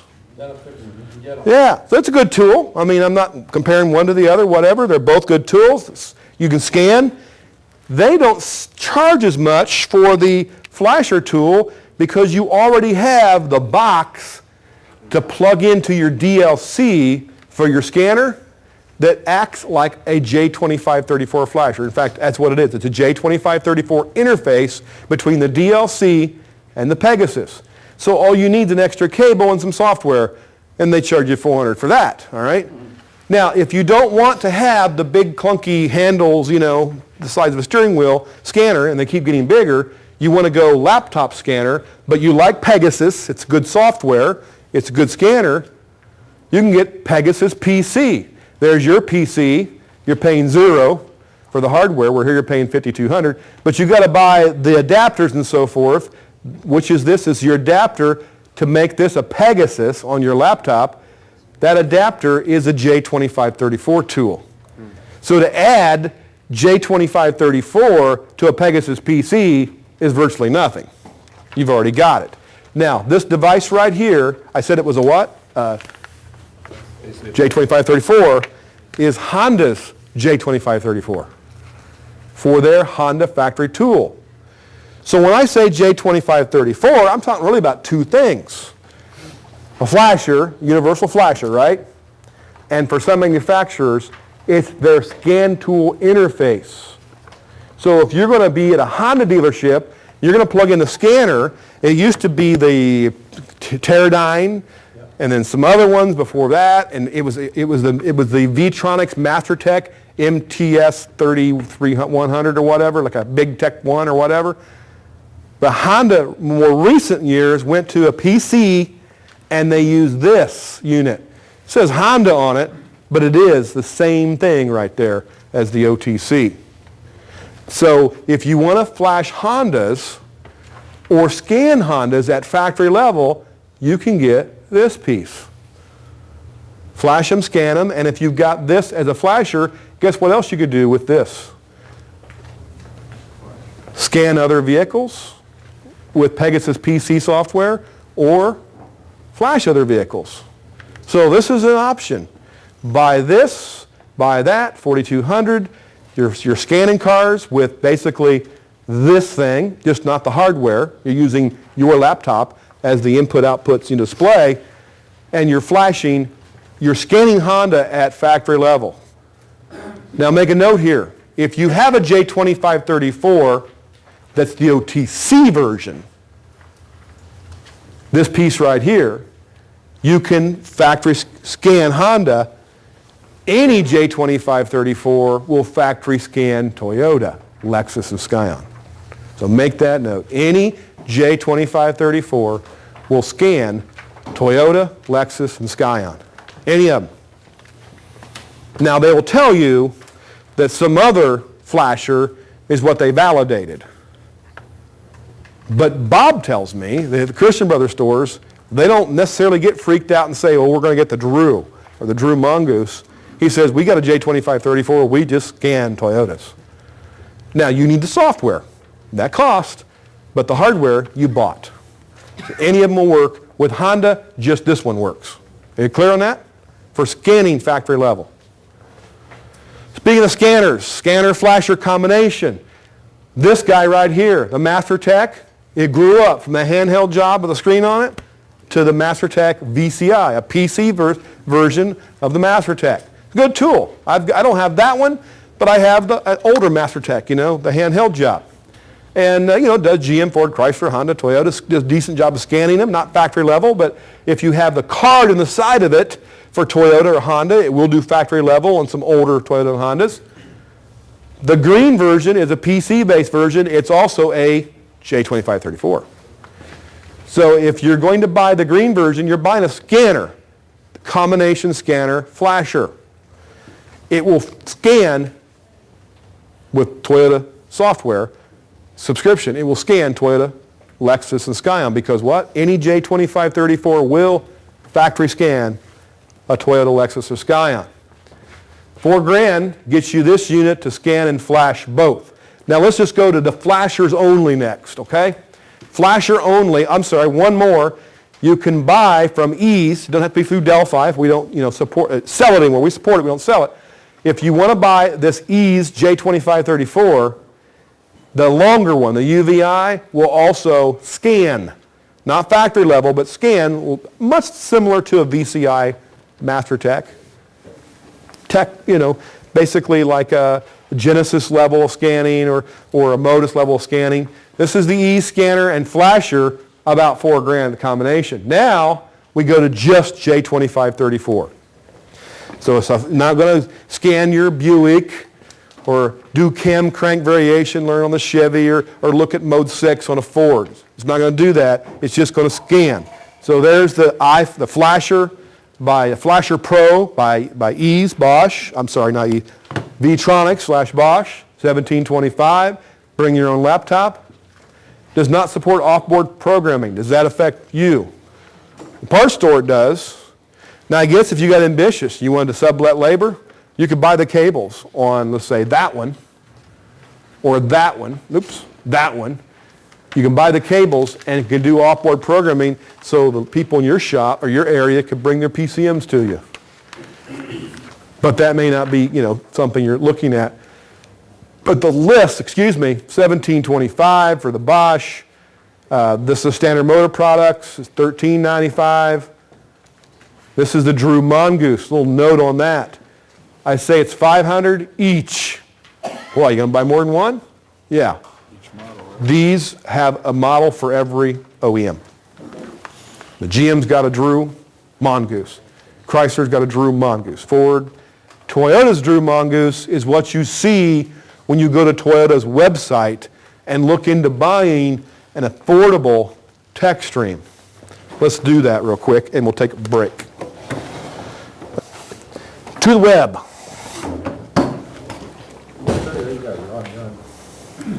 Yep. Let's take the break. I'll be on the web when you come back. All right. Come back. We'll be.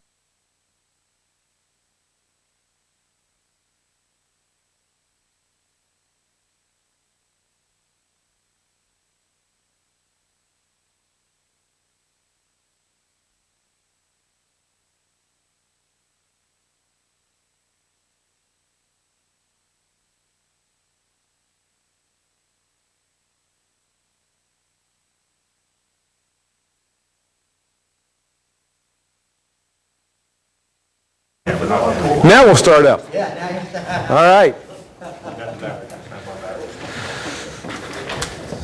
Well, we have an internet long enough. I had 1G, 3G sitting there on top of, and I'm not sure what the projector's doing, acting as an antenna, I suppose, but I was going to ask Greg here, how's your 3G at your place? You don't know? Okay. You just get some kid to get off the school bus or whatever at your shop with their iPhone or whatever. They'll tell you how good it is when they can't get Facebook right there where they're waiting on their car. Every kid can go on everything. Customers sit there incessantly with their laptops. Okay. Well, then you probably are okay with the wireless card then to get into it if you wanted to. But yeah, just get somebody with an iPhone or a BlackBerry or whatever. If you're saying they can look at the YouTube or Facebook or whatever, where they're in the waiting room, waiting on a car repair, then you've got 3G there, 3G, 4G, whatever. So that's good. That's good to know. You can do it that way. That's how I got to Toyota's website here a few seconds ago, and we are looking at the page you would go to if you went to NASF.org, which we're going to talk about here just shortly, and put in your password and your ID. Now, to sign up for any of the manufacturers' websites to download calibrations, you do not have to pay money just to register. And that is another step. So the first step we talked about in reflashing was you get a tool and you download the software, or you put the software, come with a tool, and then update it if it needs updated. So that's the drivers to make this work with that, okay? And make sure that's up to date. Then you go to the manufacturer's website and sign up. At the very least, register. Put in your you just go ahead, click on I don't have an account yet. Click on, register, new account, subscribe, whatever, and you can put in a password and ID and say, I'm not going to pay money yet. It's not time. You'd also, if there are any not subscription services, but if there are any applications you need, like Ford module reprogramming, FMP Ford module programming, you want to download that at that time. So basically, you've got yourself ready for when the car gets there. Then you do the research, and then you make the determination, I'm going to flash or not flash. While we're on the subject of what Toyota does from this website, this little guy right there in my PowerPoint, I had him listed. We were talking about these, not that one. Let's go back to, let's see. That is the big one. Yeah, that's $8,500. We'll go to the light version. Well, we'll talk about the heavy version first. This is made by Snap-on. It's a base station, and in it is a charger that takes the 12 volts from a really nice DLC cable, which winds around the back, and turns it into the 12 volts you need, or whatever, 18 volts, to charge this Panasonic Toughbook up. So isn't that a bummer? You have a laptop in the car, using a Picoscope or Auto Ingenuity or whatever, and daggone laptop battery lasts 20 minutes and your diagnostic time lasts 40 minutes. Well, obviously you have to have a power supply plugged in. That requires AC, unless you've got a DC inverter to go on a road test. So it's an issue. This guy charges that laptop up. That laptop's $3,500. That's the one that you can literally drive a Hummer over and not break it. And it's got rubberized connections where you pull the rubber door off, plug in a USB, you can almost put it underwater. It's very water resistant, it's very crush resistant. It's a heavy laptop for no bigger than it is. It's a touch screen laptop, it's got a little stylus, you can actually touch things on it, not have to use the keyboard. The screen swivels around, so it's a tablet kind of PC in that regard. But you don't have to have a PC that rugged necessarily. They make a DuraBook or a Panasonic version of this, which is a lighter duty but still rugged, like a rugged service lights for trouble lights and things. It's a different step up from a regular light bulb. If you see the commercial Panasonic has, there's a lady dressed for like office wear walking into an office and she drops a slightly ruggedized Panasonic Toughbook about that far, and the assumption is it works after that point. And then instead of her picking it up, it's a guy in a blue collar looking dude, looks like maybe he works for the light company, picks up a little more rugged version, walks out to his job site, and then he drops it. It gets handed off to a soldier who then has that one. You don't need the soldier version that they use over in Iraq.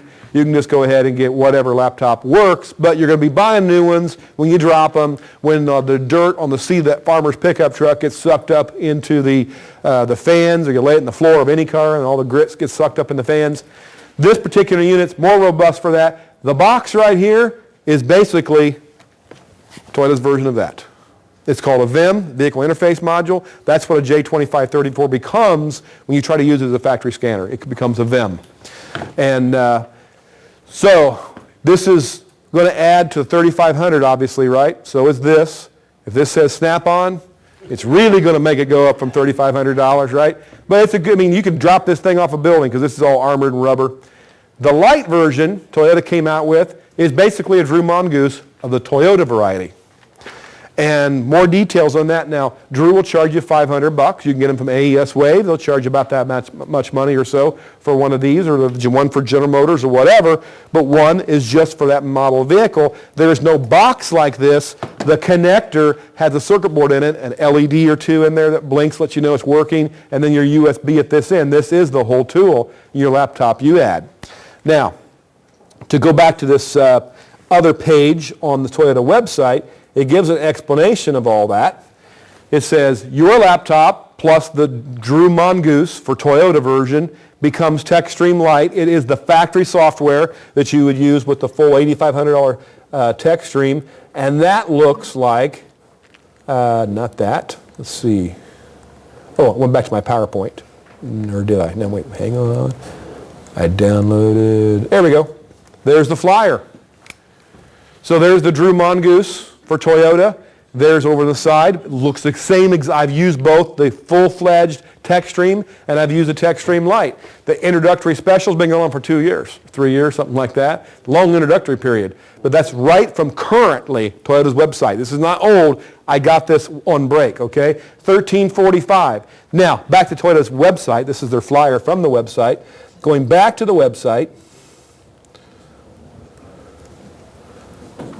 if I can find it. It's here somewhere.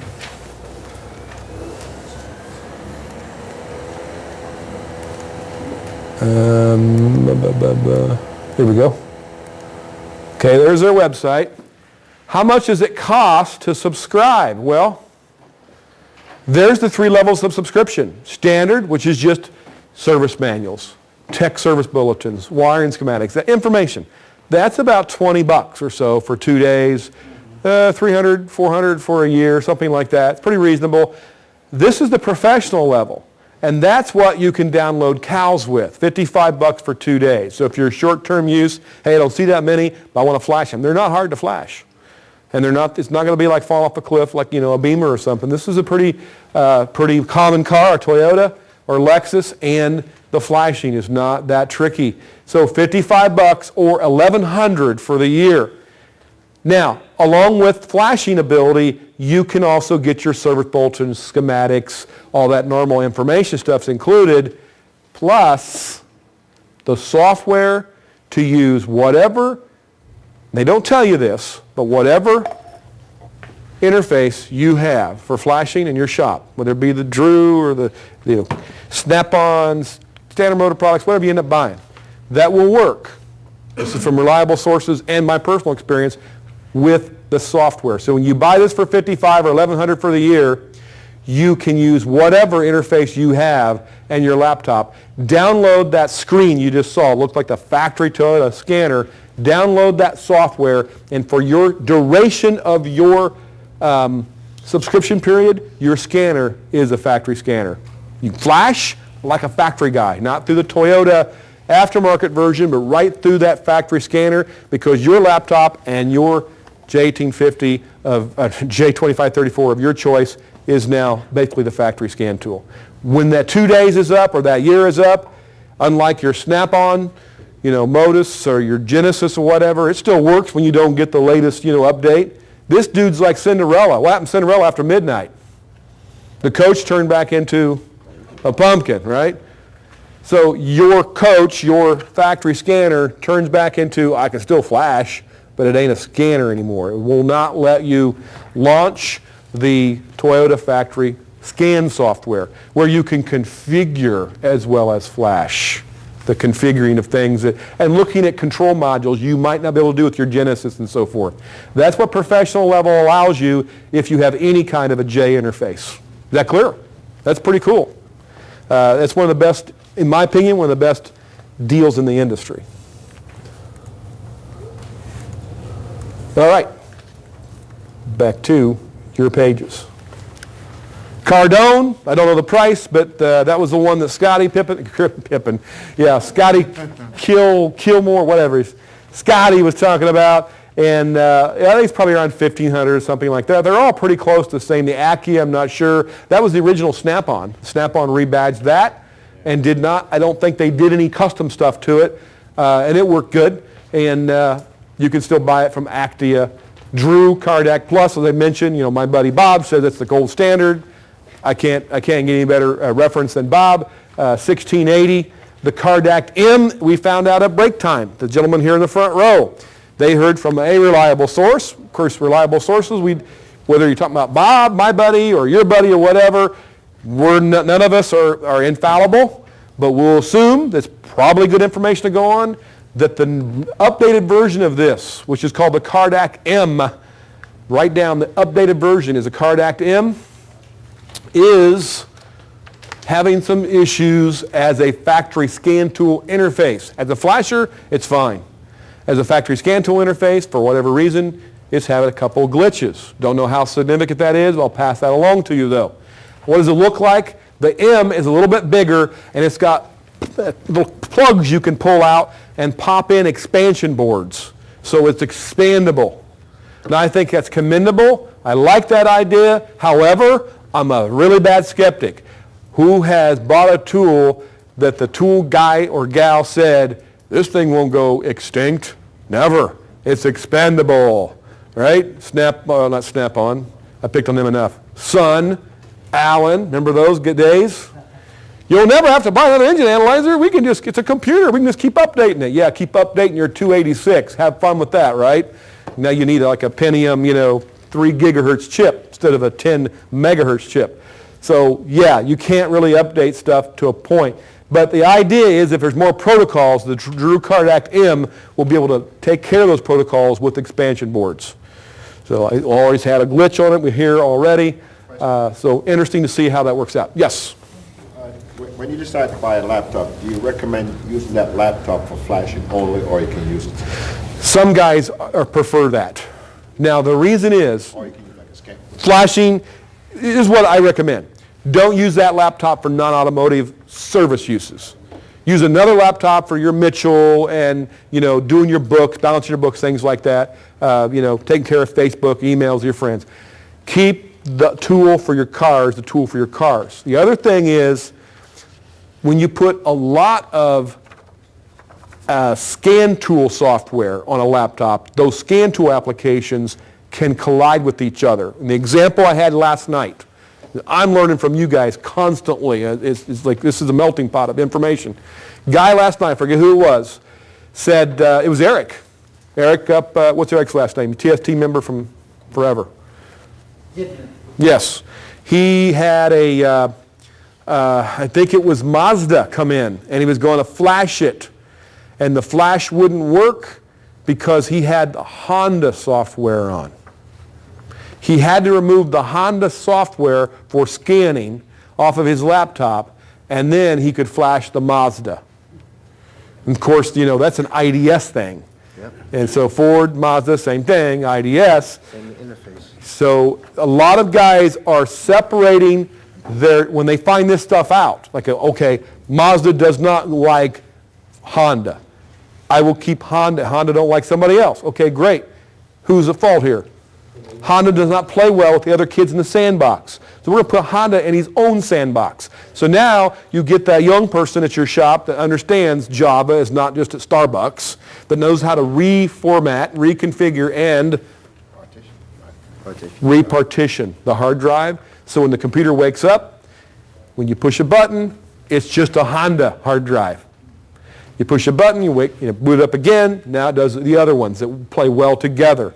That's what they recommend. So the short answer, I would just have a PC for flashing, another one for scanning possibly, and keep that one. You may have to partition the hard drive. There's the Drew, like I mentioned, the Cardiac Plus. That's my favorite. I like this one, very easy to use. The Ease tool, very user-friendly. It will do offboard by the cables. There's your return on investment. There's an example. The example being, let's say Ford's $25. I think Chrysler's $20 for a 2-day subscription. They're all going to be $300 or $400 for a month, $1,000, $1,500 or so for a year. They're all pretty close. So if, let's say you bought 2 days worth, that's $25. Let's just say you pay your tech, you're a shop owner, you pay your tech $25. I don't know what you pay him. Maybe you pay him $100 for a flat rate hour. Maybe you pay him in jelly beans. But let's say you pay him $25, all right?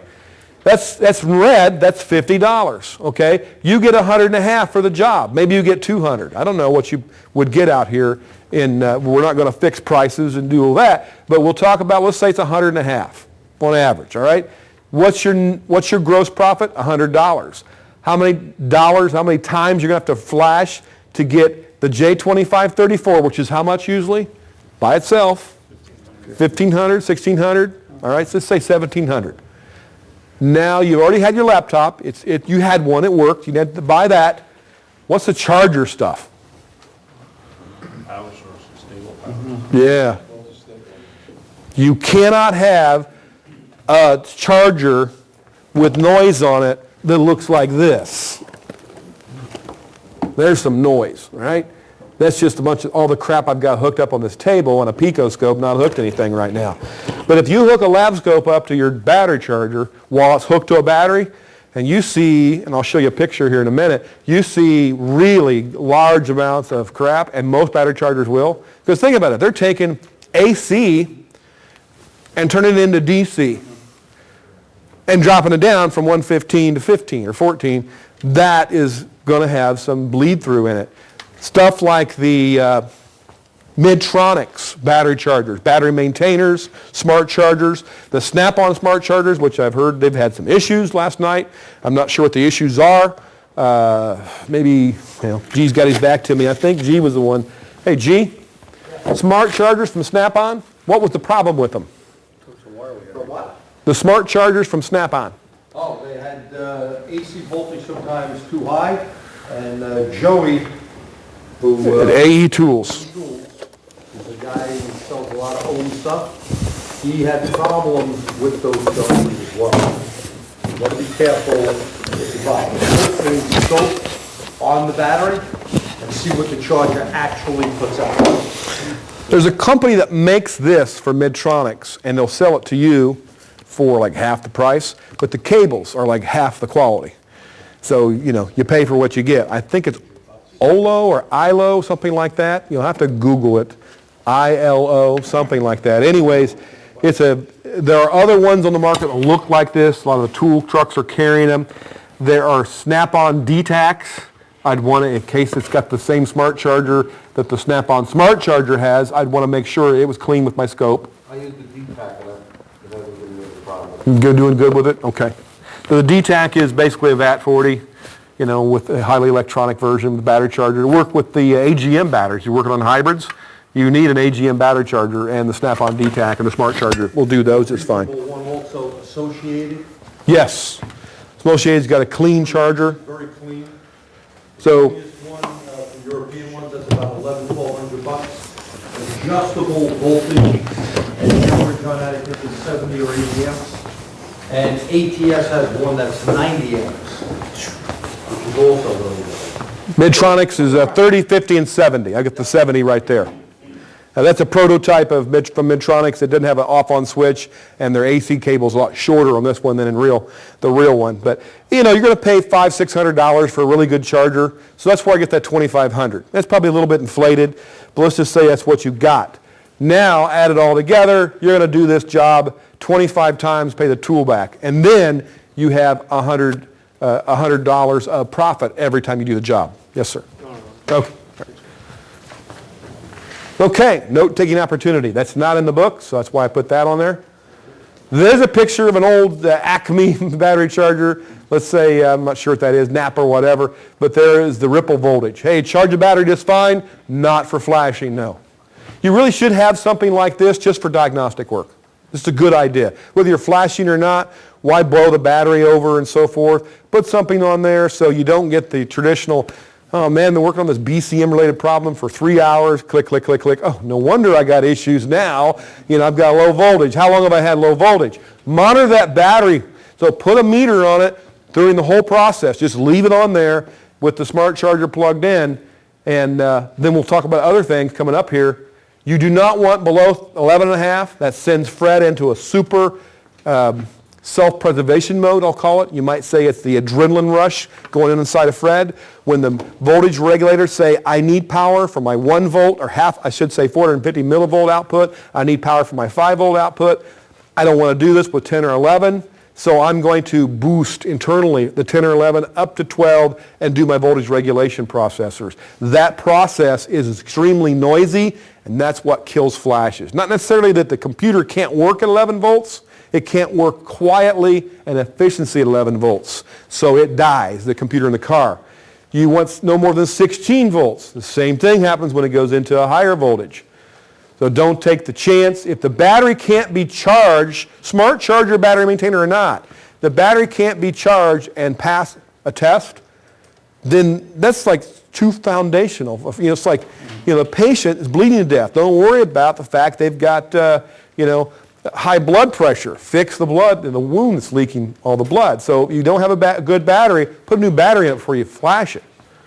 What do? Precautions to keep J2534 from going south. Turn off load-consuming devices. If you don't have a big smart charger, maybe you won't handle all the stuff going on. Blower motor's running, the key's on, right? The radio playing, lights on. Turn that stuff off. And know how to turn the key on.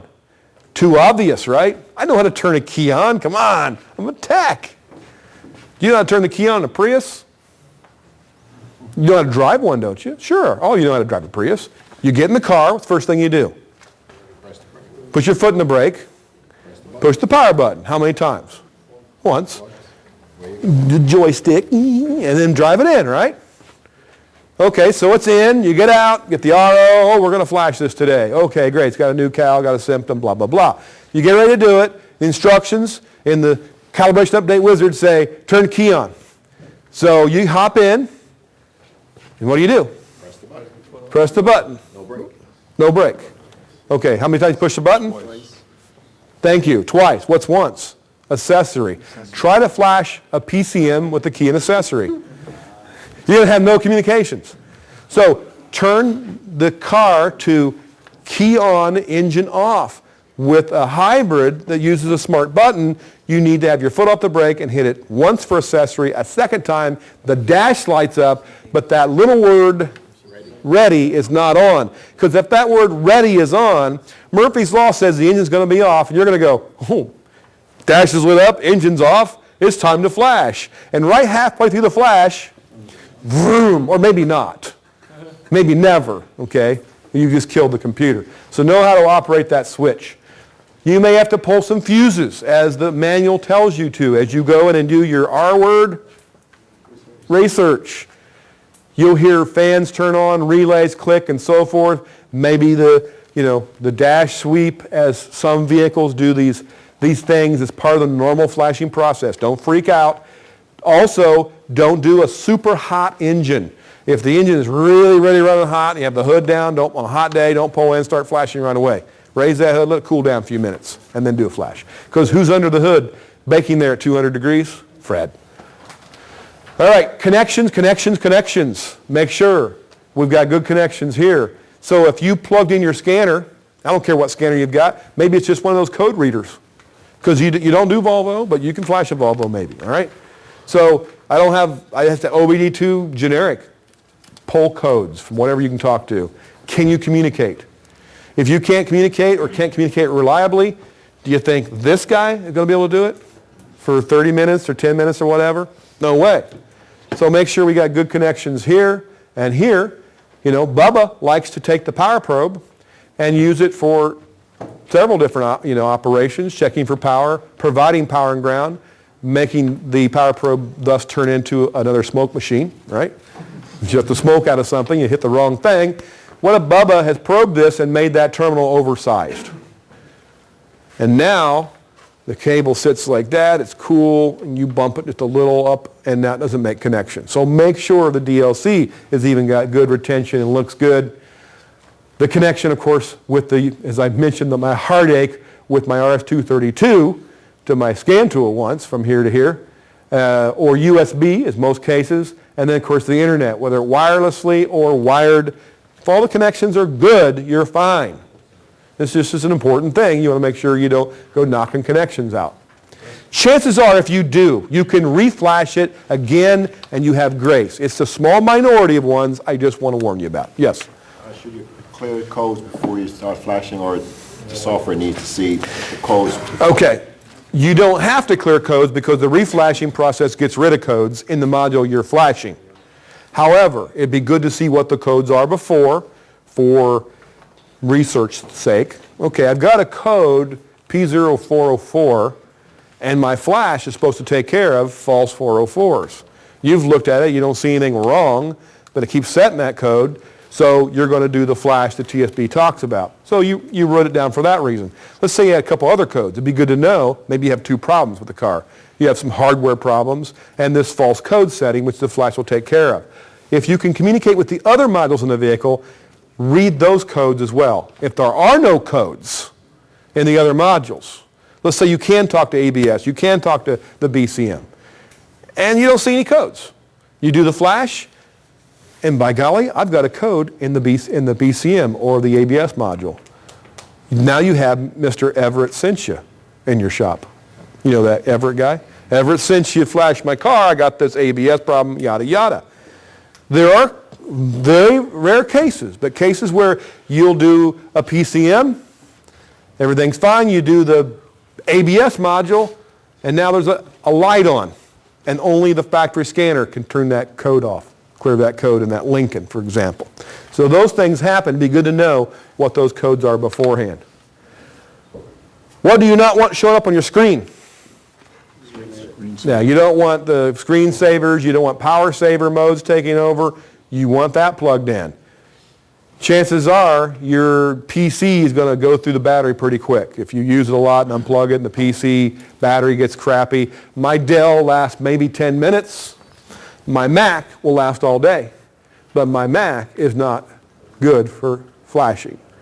And Apple is for, I hate to say this because I own one, apples are for sissies, all right?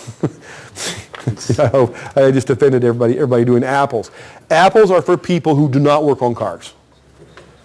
Now, what am I doing with this? PowerPoint, all right? I work on cars too. What do I have? A PC. This is great for a lot of stuff, for presentations, for art, film, music. They're wonderful. You can make this emulate and think it's a PC, and it will work with my Pico sometimes. It'll work with my Auto Ingenuity. Usually, it won't work with my Tech 2 at all, even though I can make it go into a PC mode. Don't use an Apple for flashing. Use a real PC. Don't use a netbook. Use a netbook for scanning. That's fine. A lot of guys do it just fine. A netbook is not a real PC. Okay? There's the software, the general preparation. Install the software, as we mentioned, that come with the tool. And then go to the manufacturer's websites. Who's been here? IATN, you all know what IATN is up here. Stands for IATN? Is that it? I thought it was I ain't testing nothing. It's a good organization. I'm a paying member, all right? You can look up a lot of stuff if you're a subscribing member, historically and so forth. If you go to IATN, you'll find under Resources, OEM Service Matrix. It'll send you to NASF. Or you can go to One Stop OEM. Yeah, that's the other one. NASF is where you end up, National Automotive Service Task Force. You click on OEM Matrix.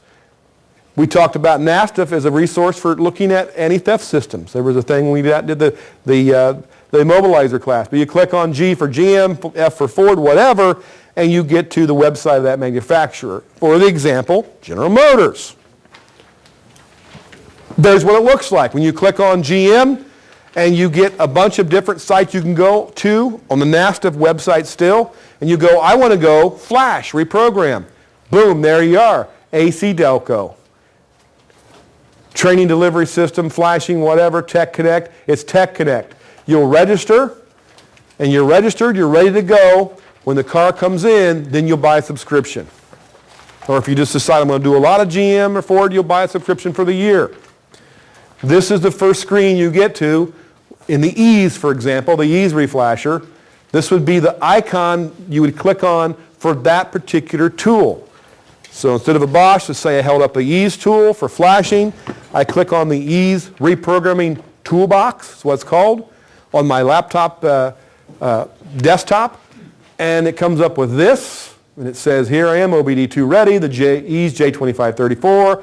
Analyze the OBD2 controller. It's going to analyze the PCM. I want to skip that step and go back here. When you do that, this is the screen you get. Some of these programmers are pretty slick. They'll pull codes for you. And we had some B codes. We had some U codes. These are several DTCs in the system. It will also tell you the VIN and the calibration part number. So do I have DTCs before I started? Did I get my Snap-on scanner out or my Genesis out? No. The Ease did some stuff for me. It's kind of nice. Required learning procedures. It may not be all of them, but the Ease knows when I'm working with this car, I need to do this after a flash. You download the software for the flashing, right? That's the next step, yeah. Is that only good for that car or any same year, make, model? Any car that's exactly like that would have that part number. But it's looked up by VIN. So then you'd have to... So if you had a tire size difference or an axle ratio difference or a little different RPO code in the engine, you know, how many 3400s are there? Well, there's the M and the S and the VIN number and so forth. So if all those attributes are identical, you'll have the same Cal part number for the same two Monte Carlos, the same two Ford Tauruses. But you will look it up by VIN. That's how it'll go. These are things that the Ease tool can do. We talked about configurations. It can do them. Most all these your aftermarket scanner can do as well. It's that they put little handy features in there, and they say you're going to need to do that when you're done with this particular GM cow. Now, we worked on Eric's 1998 pickup truck, and I'm assuming it's a 98. It's going to have what for immobilizer? Pass lock. And we did it and did not have to do. In fact, I saw the cow for pass lock when I went through this and did the live flash last night up in Southbury. And we said, you know, if we have to do it, we'll do it. We got done with his flash. We didn't do a replace and reprogram, we just did a reprogram. We'll talk about the difference in a second. So we did the reprogram, and probably the reason we didn't have to do the recal of the vehicle theft deterrent, the pass lock, because we didn't do replace and reprogram.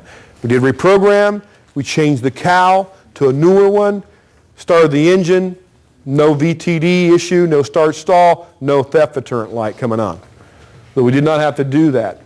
If you have a J tool, let's say you had a Tech 2, you know about this already. If you had a J tool, you don't have to do a 30-minute procedure necessarily. You can download the cal, it's a really short file, very quick, for the vehicle theft deterrent, and flash that into the car after you do the PCM, and now you can do a 10-minute vehicle theft deterrent relearn. That saved you 20 minutes with a 30-second download.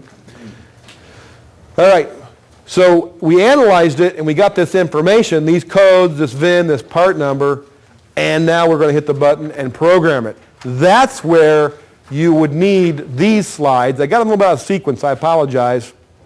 You would need to go in and subscribe. So we went to the page where looks like we're going to go from NASF. And then you're going to click on, I want to do the GM subscribe now. I'm not going to do Saab. And I'm going to do, not over here, that's mode 6 data parameters. I'm going to subscribe right now and get the J2534 calibration subscription. And I'm ready to do that over here. Let's see, I've already been there. Okay, where are we at here? I apologize. Okay, once I go in and subscribe, when I go to click the program button, which was right here, I'm going to get to this point right here. I'm going to see a home page that's the home page for SPS, Service Programming System. You'll click on that. What's it a picture of? A car, a scan tool, and the internet, right? Or computer. That could be your J tool instead of a Tech 2. You'll click on Service Programming System, and you'll go and download that calibration. It'll look like, the first page will look like that. It'll ask you, what is your choice of tools, and what's your choice of processes? The tools is easy, right? You're not using a Tech 2. Legacy pass-through, what was that? That was a Tech 2. What's it hooked to right now? Car, right? Mm-hmm. So now I hook this to the computer, RS-232, and the computer is online to the internet, to General Motors, okay? That's called pass-through, legacy pass-through. We described earlier, before break, remote programming. So you can click on any one of those if you're a Tech 2 guy, but we're going to do universal programmer.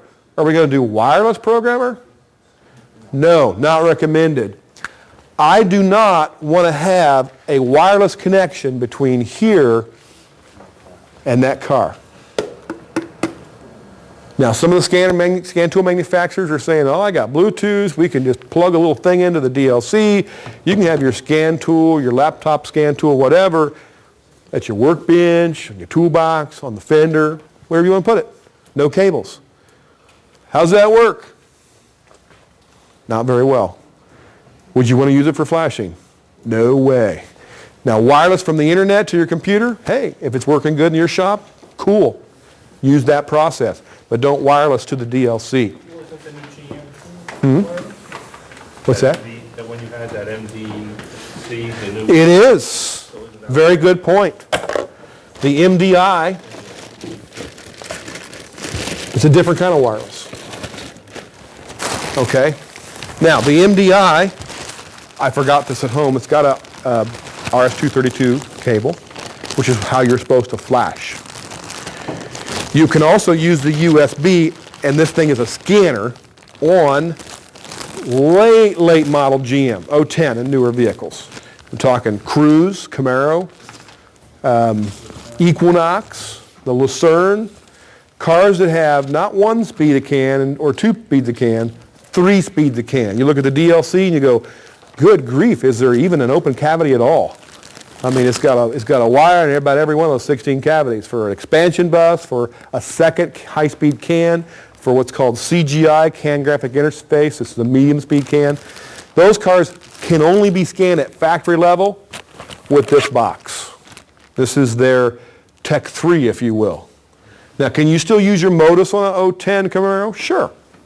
You're not going to do factory level like a Tech 2 without a Tech 2. Well, you don't put a Tech 2 on that car, you'll put this on that car. And you can use this cable to your computer, and you can scan. But any CAN bus GM vehicle, you can flash. Whether it's got 3 speeds of CAN or 2, you can flash with this puppy. The dealers loved it. I mean, they had this thing like 4 years ago because they don't want to use their Candy adapter and Tech 2 because the Candy adapter slows things down. This dude flashes fast. Now, while you're talking about wireless, take the end off. Wireless card. So your shop's broadcasting wireless. This little puppy becomes like the puller inner of wireless information from the shop. So now your laptop don't have to have a wireless card in it. You can just, because you're hooked to what? From here to here with a cable. You can get wireless from the shop to here to there. But still, from here to the car, we are using the good old-fashioned cable, not a gizmo that plugs into the DLC and then beams information to this. That's bad news. Nobody's having good luck with that to flash or scan. So I pick which one. I'm going to pick the J2534 Universal Programmer. And now this is important. Select a process. Reprogram ECU or replace and reprogram. If you just going to do what we did last night, Eric just said, hey, you can flash my truck. It's got this old dusty black VCM under the hood, and nothing wrong with it. I didn't put a reman on it. It's just the existing ECM it came with. Not a boneyard, not a reman, but Eric's OEM VCM. I'm going to download a cal. I'm going to do it this way. It's faster. Reprogram ECU, the top one. Why would I hit replace and reprogram? Putting a new one, putting a reman on, maybe a boneyard one that didn't belong with. Who knows what it was in, but it's the right part number. So that would give me all the cal, and it'd take longer. So what if I did the shorter version on a reman? When you're done, it won't start. You didn't get your bootstrap section of the cal and all those different little features that come with a complete reprogram and replace ECU. So I want to click that one. If in doubt, always do the longer version. It won't hurt. But you'll have to probably do what? VTD. When we get to the point where we're in TIS now, this is the GM site, we're going to scroll down and select the controller we want to program. It's a pretty new car right here. It's got a lot of stuff we can program. We'll select the PCM. We can go to page 411. These are the sections of the cal. Each of these 5 sections has a part number when you're done. You notice how they are all got check marks in them, okay? That means we need to click on every one of them. We're going to click on engine right now. When I have something red up here at this is the very first engine section cal. It's red. That means pay attention. That means I got choices. That's not got a circle in it.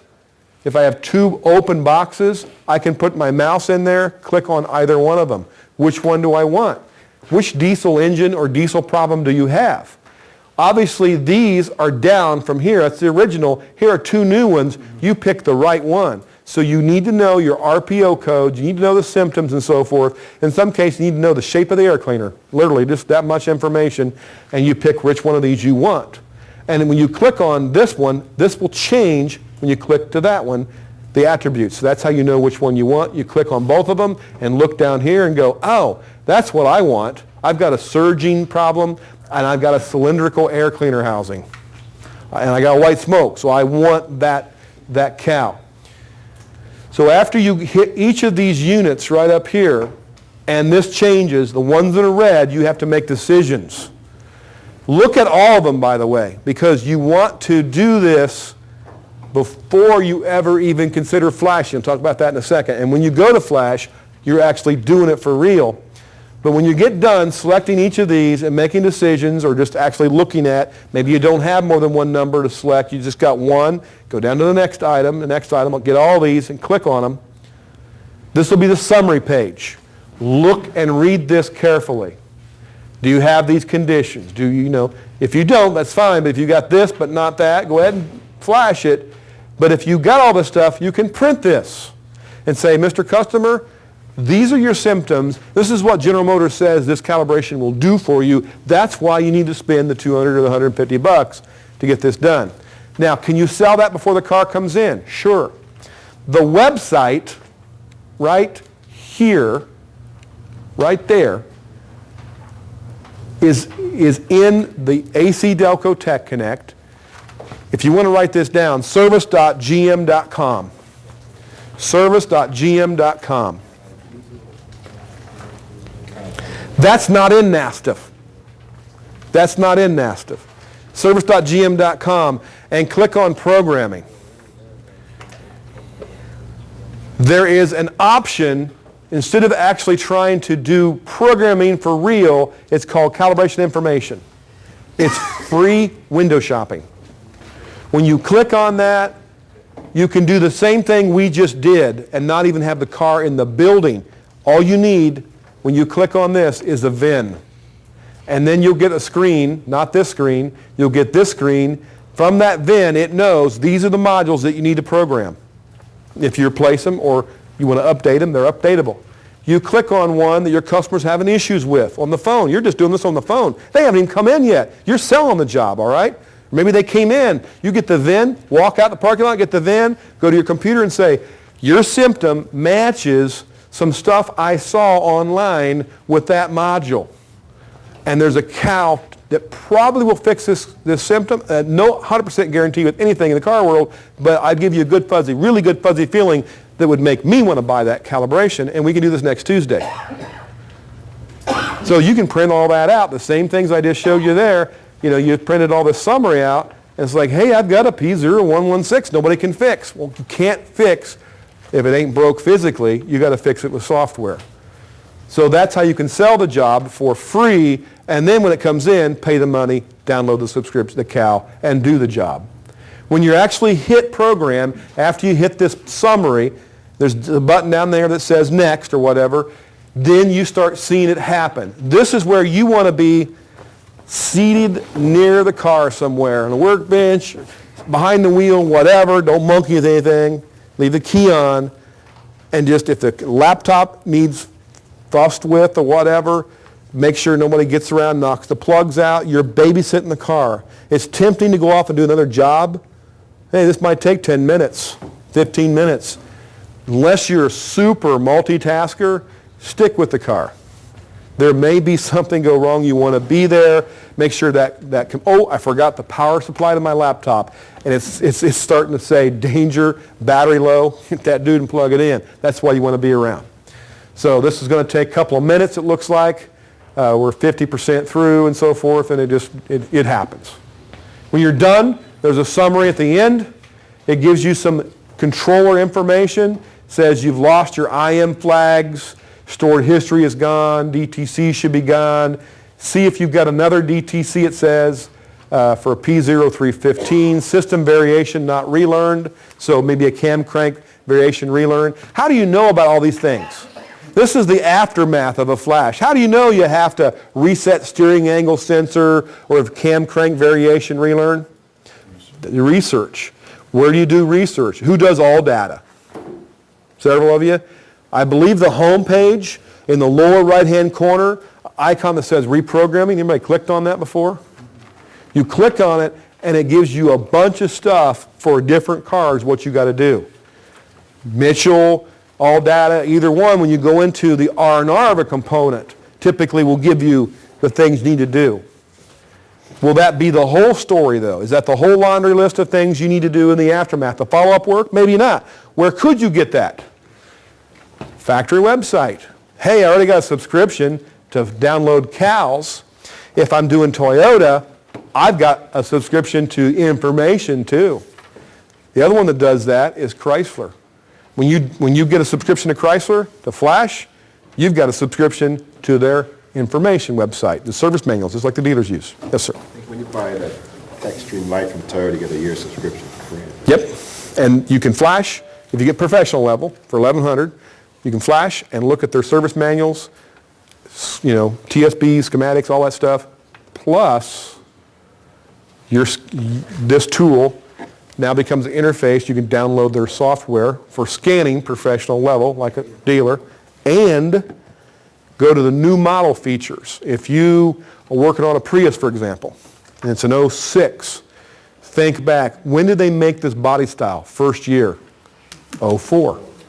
Go to an 04 Prius. You're not working on 04, I'm working on 06. Okay, go to 04 and click on PCM, click on air conditioning, whatever. You'll have new model feature training available to look at.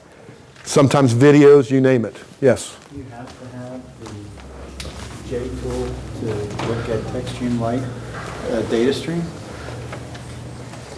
Yes. You do. Some kind of an interface, whether it be the Panasonic Toughbook full text stream or any J2534 and their software, they call that TechStream Lite, to look at factory data stream. Picture of Mongoose cable, the software in your laptop. Yes. Okay. So when you purchase But you could that use for your DrewTech, you could use your Actia, whatever. Okay, but if you purchase that for $1,300, you're not getting full, you're not getting... Yes, you are. Full, you can flash, look at their schematics, their service manuals, and scan at factory levels with your choice of tool. Right. But since you paid $1,345, they gave you the tool. But the next year, to get the 1,100. information again. 1,100. But you Now, have the hardware. now here's the thing. Let's just say I'm not going to just do Toyota. I want to flash GM. I want to flash Ford. I want to flash Chrysler. I want to flash some Hyundais. So I buy one of these. Just spend $1,100 now. You don't need a Mongoose and one of these. But if you just wanted to get your feet wet, I just want to do Toyotas. I have a lot of Toyotas. I really don't see much need for anything else. How much are you buying a Mongoose for if it's $1,100 just for the subscription? $1,100 from $1,345? You're buying a Mongoose for $245. That's pretty cheap for an interface. But it'll just work with Toyota. You can take your pick. Whether you want to buy a Mongoose for $245, buy one of these for $1,500, spend $1,100 on Toyota or $55 for 2 days, whatever. There's lots of options. Back at GM, we're done at this point. Silver bullets. This is the real world stuff we want to make sure we cover. This is what Bob says, Bob Augustine. Works great, GM J2534, works great on ISO 15765. What's that? ISO, International Standards Organizations, as opposed to JSAE. There's a JSAE standard for CAN high speed. There we get HS CAN, high speed CAN controllers.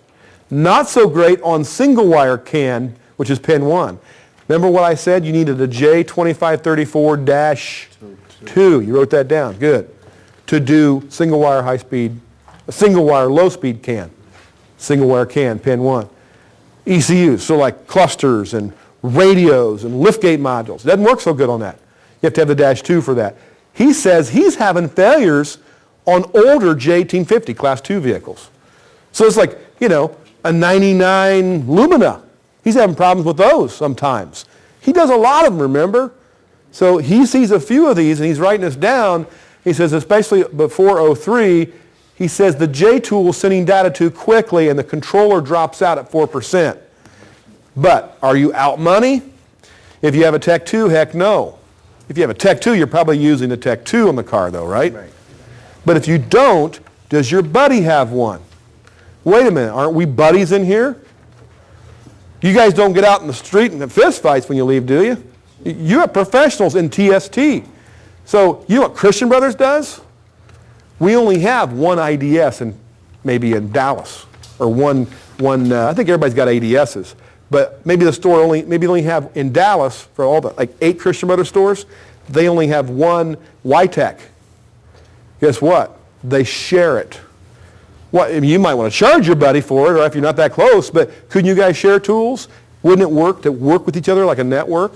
it's worth considering, all right? Maybe that's something comes up at the forum that G was talking about. Maybe forming like a little group, guys that can work together with scan tools. I buy this one, you buy that one. You don't need mine very often, I don't need yours very often, but we can trade.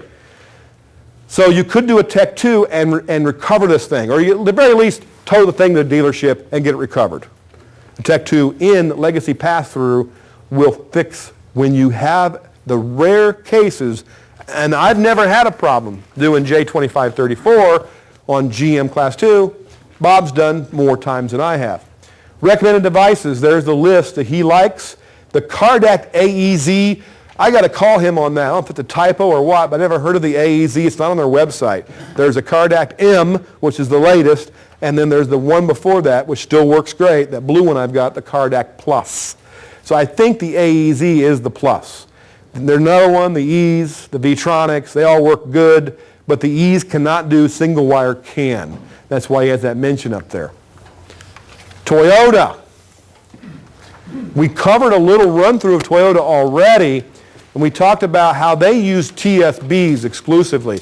You go to General Motors, and the example I used the other day when I had high-speed internet, I could show you real fast.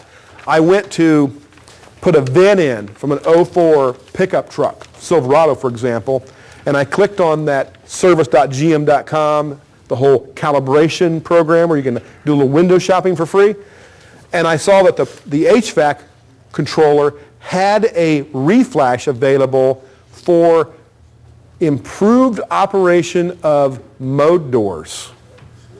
Oh, and my colleague Bob Pattengale from Bosch was doing an AVI video recently, and I was watching it, and he made a mention, he made a trip up to Anchorage, Alaska, and had a guy with a 2004 Silverado that was having mode door problems. I mean, blow air at the wrong places. And he says, you know, I put a motor on, didn't fix it. You know, I recal them. They go 2 months later, it's back to being the wrong air at the wrong hole. There was no TSB. There was no PI. Went to TIS, found a new cow, reflashed that HVAC controller. Car's not had a problem since. Been a year. So they don't really advertise their updates. Toyota, TSB. You download the update wizard we talked about. It looks like this on the scanner. So there's you've done a little analyze of the controller. This is the, I think this is the Cardact right here. It says it's an ISO 1575, CAN, 11-bit. There's the VIN number, there's the current cow. You hit next, and this is where it downloads it either from the old DVD, which I was using a couple years ago when I flashed this Tacoma, or from the web, either one, whichever you're doing. It gives you some instructions. Important, read all of the stuff you're seeing here. Hit next. Ooh, this is a really important part. This is page 5.5, guys. Turn with me there. Does this look like something you got to scroll down, read and agree? Yep. Would you normally think that's lawyerese? And just look at some of the verbiage. Damage to ECU, programming error message, 158 degrees under hood temp. That stuff I ought to read. That's not like indemnity, hold me responsible, yada, yada, privacy, blah, blah, blah, with lawyers. This is tech talk. Read it, and then click on I agree, and print it out, and then go to the next step, which looks like that. So you're at the Toyota website, or your DVD, if you still have one. They used to use the DVD instead, and you click on the service bulletin that matches your symptom. You looked up in the system, there's a service bulletin, you click on it, and now it will get that cow. You'll open the file up, and it'll say, okay, it launches Calibration Update Wizard, their program to manage from Toyota's web to your computer. It will open that up automatically. You'll have some verbiage like that. What program are you using? Click on Universal, the E's, whatever. The list of pull-down controllers is in there. You get next, and it simply says, you've got this now. This is what you're going to get. This is important to read this too. I had a buddy that went to buy a BCM for a car. And he put it in his shop, and he had problems. And he went back and forth. He called me, I think, 6 or 7 times over the course of several months. I kept giving him suggestions. He tried, that didn't help. Come to find out, the part number looked so close to being the right one. The dealer gave him the wrong part number of BCM. No wonder he couldn't configure it correctly and so forth. Do these two part numbers almost look the same? Mm-hmm. It's really, really easy to go, that's the same part number. It's a different part number, isn't it? Mm-hmm. 3042 5000, 3042 5200. Mm-hmm. So it'll be easy to make a mistake. So make sure you pay attention, P's and Q's and all part numbers at all times. You get to the next step, it's telling you what to do. It'll tell you at points where you see this progress bar come and go, it'll say turn the key on, turn key off. It'll make sure you're doing that. Remember the Prius thing? Mr. Obvious said, how do you turn a Prius key on or a Camry hybrid key on? Make sure don't put the foot in the brake because you don't want that going on. Hit it twice to get key on engine stop. Dash lit up, no ready light. And just follow the instructions and it's done. So really, most of the flashing is like Scotty Kilmore said. It is that simple. It's the little cracks in the sidewalk that can screw us up occasionally. You're done. It says this is what you had. This is what you've got now. Now, we'll get to some aftermath on some other cars coming up. Is Chrysler. Chrysler is the one company, and somebody asked me, can you go back to a calibration, an old calibration? With Chrysler, you can. I don't know of any others that you can do this. But Chrysler uses a process where you subscribe, you download their file management system, and then the car comes in. You do some research. This is where you do your subscription right here. How did you get to Tech Authority? Tech Authority, Motorcraft's easy. Motorcraft, you think of Ford, right? Motorcraftservice.com. GM is something different. Chrysler, you got this from NASF, so you're here from NASF. You registered already. Now you're going to put your password and ID in, pay the money, and it looks just like the factory website that dealers use at Dodge and Chrysler dealerships and Jeep dealerships. Looks exactly like it. Click on up here, get Diagnostic, owner's manuals, wiring diagrams, TSBs, it's all up there. And over here, flashing. When you do the flashing, you'll get a page that looks like that. You'll download a PDF. That's why you have to have Acrobat Reader. But everybody's got that. You download this big PDF. It's a long one. Don't print it. Save it to a file folder. Make yourself a Chrysler file folder. This thing is huge, but every Chrysler car you got is on the list there. This thing is updated every few months. And literally, when you click on the cow you want, because you've got an 07, Grand Caravan or whatever with this engine, it will go to that. Using the Chrysler file management system, it will go to get that cow. But guess what it does with it? It pulls it over to your computer. And then you move it from your computer to the car. So it's a two-step process with Chrysler. That means what do you have on your computer? It's technically passed through. Technically. But really, it's a two-step process. The web from Chrysler to the computer into a file, which you can save. And then you could actually, if you wanted to, then take the computer out to the parking lot. Maybe the internet's not so good out there. And that's where the car is because you put a reman PCM in, it wouldn't start. And then flash it from that file on your computer into the car. You could do that. Now, if that file is in your folder here, could you just save it? Are you going to need it again? What's the chances of having to reload that same one? What if another cow comes out a year later, customer comes back, and you flash it, and oh my gosh, it made things worse. It's rare, but it could happen. The guy goes, yeah, I don't have that pesky check engine light every 6 months or 6 weeks or whatever, but man, it's using fuel. Wish I never done this.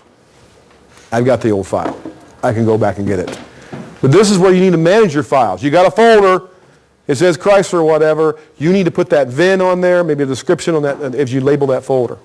John Thornton just started doing a new class. It's very intriguing. At first I thought, that sounds kind of silly, but he's doing a class on taking all the information, all those snapshots you record with laptop scanners, all those scope patterns, maybe with the Pico scope or Bernie's E-scope or whatever, and managing all that so you can get that information quicker to fix cars. It's like you have a lot of stuff up here, and now with computers, where else we got stuff? We have it in our computers. He's got a class that shows you how to really get that, utilize a good management system to get it out of the computer and into action. But this is what you use to click on. This is the application icon you get when you download Chrysler File Manager program. But that's the one, like I said, that moves the files over, stores them on here, and then they move from here to your car. Chrysler Silver Bullets, this is per Bob Augustine. He's talking a lot about skim issues, and that is an issue with Chrysler. The Sentry key, the Sentry module. So the anti-theft system, the fat gray key, or some of the newer fobs that have, mobilizer. He says, basically, you're going to get a 630. Good news is, it doesn't turn the light on. It's a type C OBD2 code. Bad news is, you're not turning it off, that code off. It won't turn the light on, but it's in there. It'll bug you, maybe the other techs work on the car, but it's not going to turn the light on. It can be erased with a factory scanner. The reflash wipes out the skin code. The vehicle will start. The DTC, the 630, remains permanent until PCM replacement is done or the OEM tool gets rid of that code. And basically, if you do a Cummins, you will erase the VIN and the skim code, and you will not be able to put it back in without the skim code. And where do you get that? There's a couple ways to get skim codes. We talked about this in mobilizer class. You remember? You call up your buddy who's a service manager or parts manager. That's the only way. You got a buddy who's a tech? I do it in 2 minutes. Unless he wants to go to the parts manager, service manager. So you know those guys, okay? What did I say? There's a Rube Goldberg method. If you can't, you just say, all the guys at my local Chrysler dealers hate me. I take all their work, okay? The AE tool guys have a tool. It's kind of pricey, but it'll actually clip on to chips on the skim module. In some cases, pull it right through the DLC and get skim codes out of the module. So there's a way around it, but it's a little expensive. If you did a lot of anti-theft work, the tool might be appropriate. But I would say call my buddy if you've got one. But they'll get you that number. Otherwise, that truck's not going to start. He says the E's, the Cardac, the Pass-Through Pro, the Ease 2, the V-Tronics are all good for Chrysler. I've been told Chrysler's pretty straightforward. I've done a few. I own one. I've done it. I've done others and customers.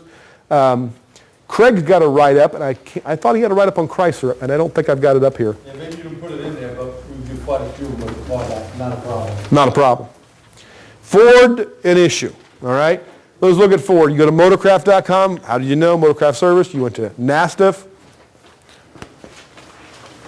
You registered. That doesn't cost. And you subscribe when you need to. By the way, this is subscription service products, right? Right here. Key lookup, programming, service publications, tech service bulletins, technical training. What's this stuff? Free. Anybody ever pulled this up? That's awesome. If you write this down, circle this on your page 7-1. If you've never opened that up, this is free. You've not done any signing up for nothing. You just went to NASF, clicked on Ford, you got this page. That was free, all right? You clicked on this was free. You'll have this huge list. Every Ford truck, car, gas, diesel, or hybrid they ever made since '96 will come up, even 2012. And you'll click on one of the PDF files. Click on them all and just download them. Save some time. Put them in a Ford folder. Each of these documents, these PDF documents, is like 60, 80 pages long. Don't print them unless you hate trees. But save them. Save them, and everything you wanted to know about how Ford knows that a cat's bad and sets a 420. How Ford does their evap. And then who said mode 6? How to descramble mode 6 if your scanner's not quite so intuitive. You know, like a Bernie eScan, you really don't need any help from Ford. But other scanners is like $, yada, yada. Thanks a lot, OTC. You can unscramble that. It's free. But it's a great write-up on all kinds of stuff at OBD2. It's like having a thick manual on Ford and you didn't pay anything for it. In fact, you know why I told you I need to do this when I get some time? To download it now, all of them? Because guys like me brag about that, and then Ford's going to go, what are we doing giving this away? It's like rampant, running around all over the country. People are downloading these files. We could make money with this. Or they don't need that, take it off there. So get it now while it's free. Ford Motor Programming, Module Programming, FMP. This is what the software program to manage from the web, from Ford Motor Company to your computer, the files. You got to download it. It takes a while. This is like downloading an album. All right? Wait, album. CD. This is like downloading a whole CD of music. This takes a while. And the problem with it is, you see how often it updates? They don't want you to use this one to move files from their web when you've subscribed into your laptop. They want you to use this one, so they stop you. And so now you have to download the newest version. Gosh, I thought this job was going to take a half an hour. Now I'm spending an hour because I didn't download the latest FMP. I did this last January. Now here this is May. I'm 2 behind, so I have to download them. So just be aware of that. When you download the FMP, that's going to give you the button to press on your laptop that will launch. So you're going to open your Flasher application program, and now you're going to do a Ford. You open FMP, and it looks like that. There's the FMP icon. Now you're going to select the file. Ford is a little unique when you are going to program. And I would guess it's like GM where you just do reprogram and not replace and reprogram ECU. When you're just going to reprogram something, you can pull out information from that module that's pertinent to that module. So when you put the new software in, you're basically giving its ID back, all the attributes, RPO codes, that kind of stuff. It's when that module's completely dead, how can you do that? Or it's the wrong module, some bubba put one in from a boneyard or whatever. You've got to go into what's called as-built data. Now you got to know your RPO codes and click on all these different, the IDS guys know what I'm talking about, all these different things you got to know about the vehicle to get the right calibration. The other method is quicker, and I've heard it called inhale-exhale. When you plug into the car and you get that data from that module and you store that, and then when you get your latest cal, change a few bits of data, it goes with that other data back in there, the data that it had to begin with. So that's the opposite of the as-built data. What's that term for that? Who does Fords and IDSs? When you don't do as-built, what's it called? Just normal programming? Is that it? We'll call it that. Ford Silver Bullets. And this is from Craig Tulia, TST member. He says he's having difficulty navigating in general. The website's not very user-friendly. Having to disable with pop-up blockers because your computer's got pop-up blockers and the Ford Motorcraft website doesn't like that. Very difficult to update drivers for your J tool to use on Ford for whatever reason. Easy to forget, click the tab for your user ID for the 3rd time. So you got to keep putting your user ID in, hit it 3 times. He says he's frustrated with Ford software, so many additional steps closing out something called Taskman that runs in the background. And finally, there's a confusion because it looks like the vehicle you're going to program is like grayed out, you can't select it, but you actually can. So FMP is not really a super intuitive falling off a log kind of a program. Now since FMP, I'm not an IDS guy. IDS guys in here? We got 1, 2, okay. FMP is used with IDS? No. This is just a J thing. This is how is IDS as far as intuitiveness of flashing? Falling off a log. Okay.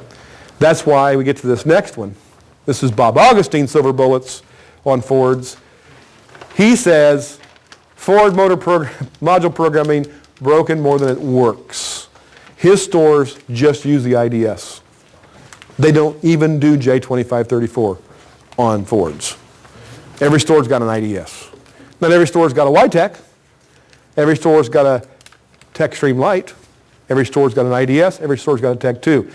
But as far as the European scanners and things like that, it's a shared thing. One guy's got it, the other guy got something different. So he doesn't like it. He has the most issue frequently where he does not recognize the final key cycle to on for programming.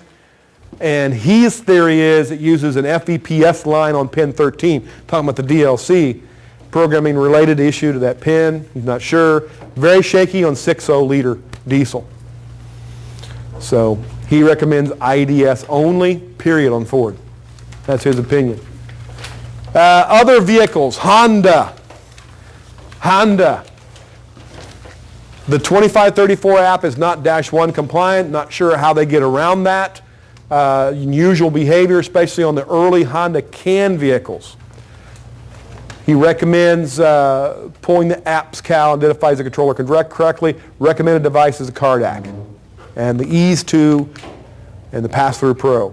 Nissan got lots of bugs in it. Nissan was one of them that says, we're not going to let you program anything older than 2004 because the standard started in 2004. The document was dated 2002, the J2534 original document, but didn't get really stabilized in 04. Every vehicle from 04 forward supposedly lets you J2534 it. But Nissan was one that says, we're not going backwards. Ford, Chrysler, GM, they all let you go backwards. You can flash a 98 with your J2534, not with a Nissan. ISO 9141, the keyword bus controller can take up to 9 hours to program a piddly 1 megabyte file. Gosh, man, I can email you with my droid a 1 megabyte file in like 5 seconds. It's 9 hours. If you turn the key off or lose power during programming, dead Fred, $700 to $1,500. Hey, I'm not surprised with my story of my, how much was my Toyota anti-skid module? Remember the chassis stability control class I did last year? Remember how much that module was? $1,200. And there was 2 stinking modules for the ABS system, that and another one. I'm not surprised with the Japanese. It's not the $110, Chevy PCM, remand exchange cost. This is crazy stuff. You guys know this. CAN controllers are working okay, he says, with Nissan. VIN write function doesn't work correctly, but he thinks it's not J2534 related because the factory Nissan Council has problems too, putting the VIN in. So Nissan's just buggy, period. So it's not just a J thing, it's just Nissan. Recommended device depends on what software version you're running. So issues with the software on your laptop. Hyundai. This Craig Trulia shared with me in the red, and I mentioned this early on in the program. You got a Cardac Plus, but it says Snap-on on it. When you power up the application, it says Snap-on on your screen instead of Cardacs. They have a custom chip to do that. And when Hyundai sees the custom chip, it doesn't think it's a Cardac. Even though it really is, it doesn't think it is. So it says, talk to the hand because the chip's not listening, right? So you cannot do Snap-on Cardac version with Hyundai. Problems only validated the 3 devices, so you've got to have one of those 3 devices.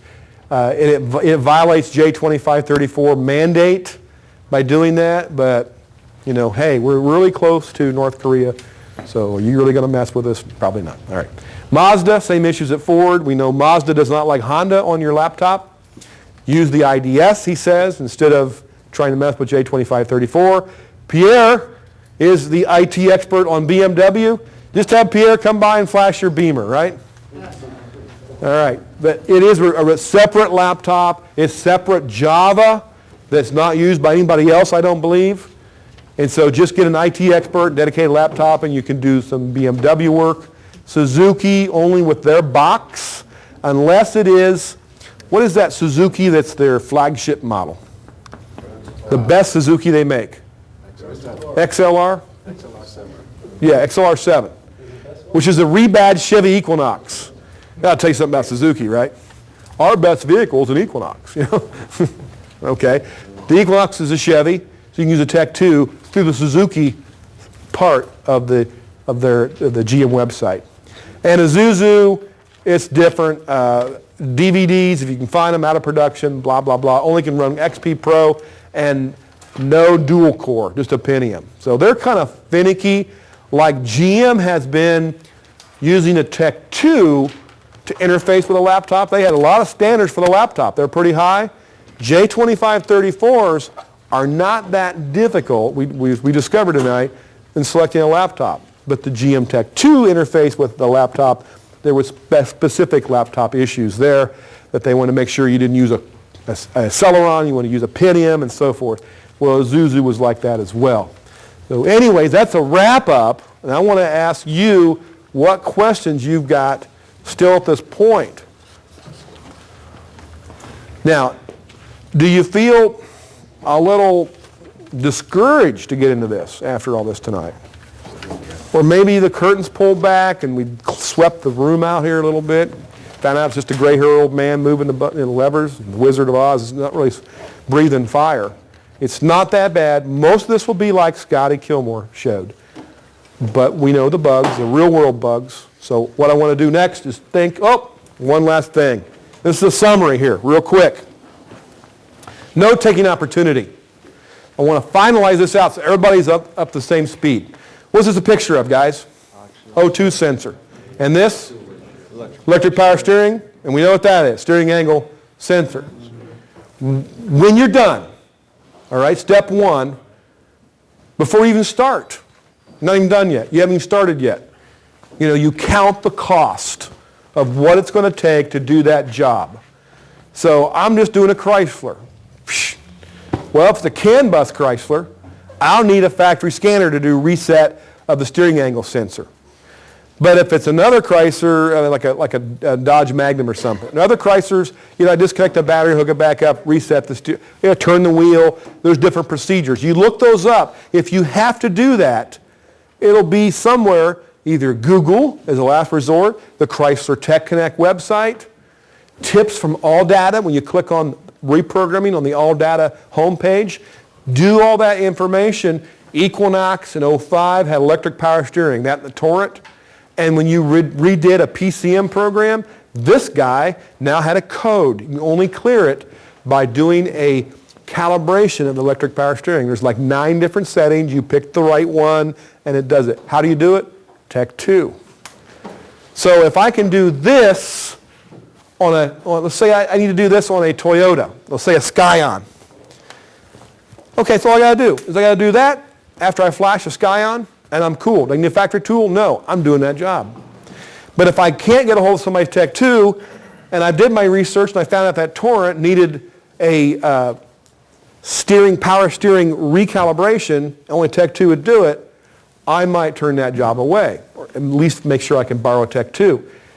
On GM, regulated oxygen sensor heater control current, ROHCT, something like that. It's on a few GM vehicles. When you put a new sensor in, O2 sensor, the heaters are never the same on any O2 sensor. It's always an issue. That's why they burn out. They use too much current or whatever. So GM figured out a way to learn the current and make sure that O2 sensor heater worked good forever. It learns what the resistance is to begin with. Chrysler does it when you turn the key on and first start them. You look at O2 voltage, and it's like 5 volts. Yeah, and it kind of starts taming down as the heater warms up. That's how they kind of learn if the heater's working or not. So this is something for newer GM vehicles, and you need a factory scanner, or you can clear codes, and it should learn the new current. Of course, when you're doing a reflash, that's kind of like clearing the codes. So research this stuff. Don't discount goofy stuff like, the internet, Google. If I've got internet right now, this will work. I'm not sure if I've got internet right now. Nope, it can't. I don't have it. But that was a link. If you Google Scion steering angle sensor, you'll find some shop. You can hear the impact wrenches in the background. This is not a backyard thing like Scotty Kilmore or whatever. This is a real shop that put this on YouTube. This is like TSD stuff's on YouTube, and it gives you the procedure at the 16-pin OBD2 DLC, shorting a couple wires together, a paper clip, and doing a steering angle reset without a factory scanner. So do your research, determine what am I going to have to do in the aftermath, If I can handle that, I'm doing the job, I'm making my 200 bucks, my 150 bucks, whatever. That's step one, research. Step two, make a decision after you do your research. If I got this, what's that? Snap-on's Pass-Through Pro, Snap-on's version of the card act. And what car's coming in next week? Hyundai. Don't believe it will, sir. I'll pass that along to the next guy. Not doing, until I have a different flasher, I'm not doing your Hyundai. So make a decision. Second step. Third step, this is the easy part. Make sure your shop's all set up. You've got good cables. You don't have a Keystone Cops going on, as far as the cables and connections and internet. Got a battery charger ready. Prepping the vehicle, basically, and prepping the shop for flashing. And then the easy part, actually doing it, just babysitting it in the bay, making sure everything's cool. Nobody borrows the battery charger from the vehicle or something silly like that. You're operating the key in some applications like a Toyota, off on, doing what it says, and you're done. Then after the end, we made an assessment to begin with, so we know exactly what to do. I got to do a vehicle stability control reset. I got to do steering angle. I got to do crankshaft position variation relearn. Hey, I can do that on my Tech 2 or my Snap-on. I can do this, shorting some wires. I know what I've done. I've researched the beginning. I finish up, read all the codes, make sure everything's cleared. I didn't cause any issues. I'm done. Collect the money and spend it. That's it. Questions now. Questions now. Gentlemen, it's been a long day for you, and I know the most valuable thing you have is your time, and I really appreciate you sharing it with me and with TST tonight. If you have any questions there, further on, there is my email address. Please write it down. That's not in your handout, and be glad to contact you and see if we can figure things out. Let's thank Dave for coming out. Thank you, guys.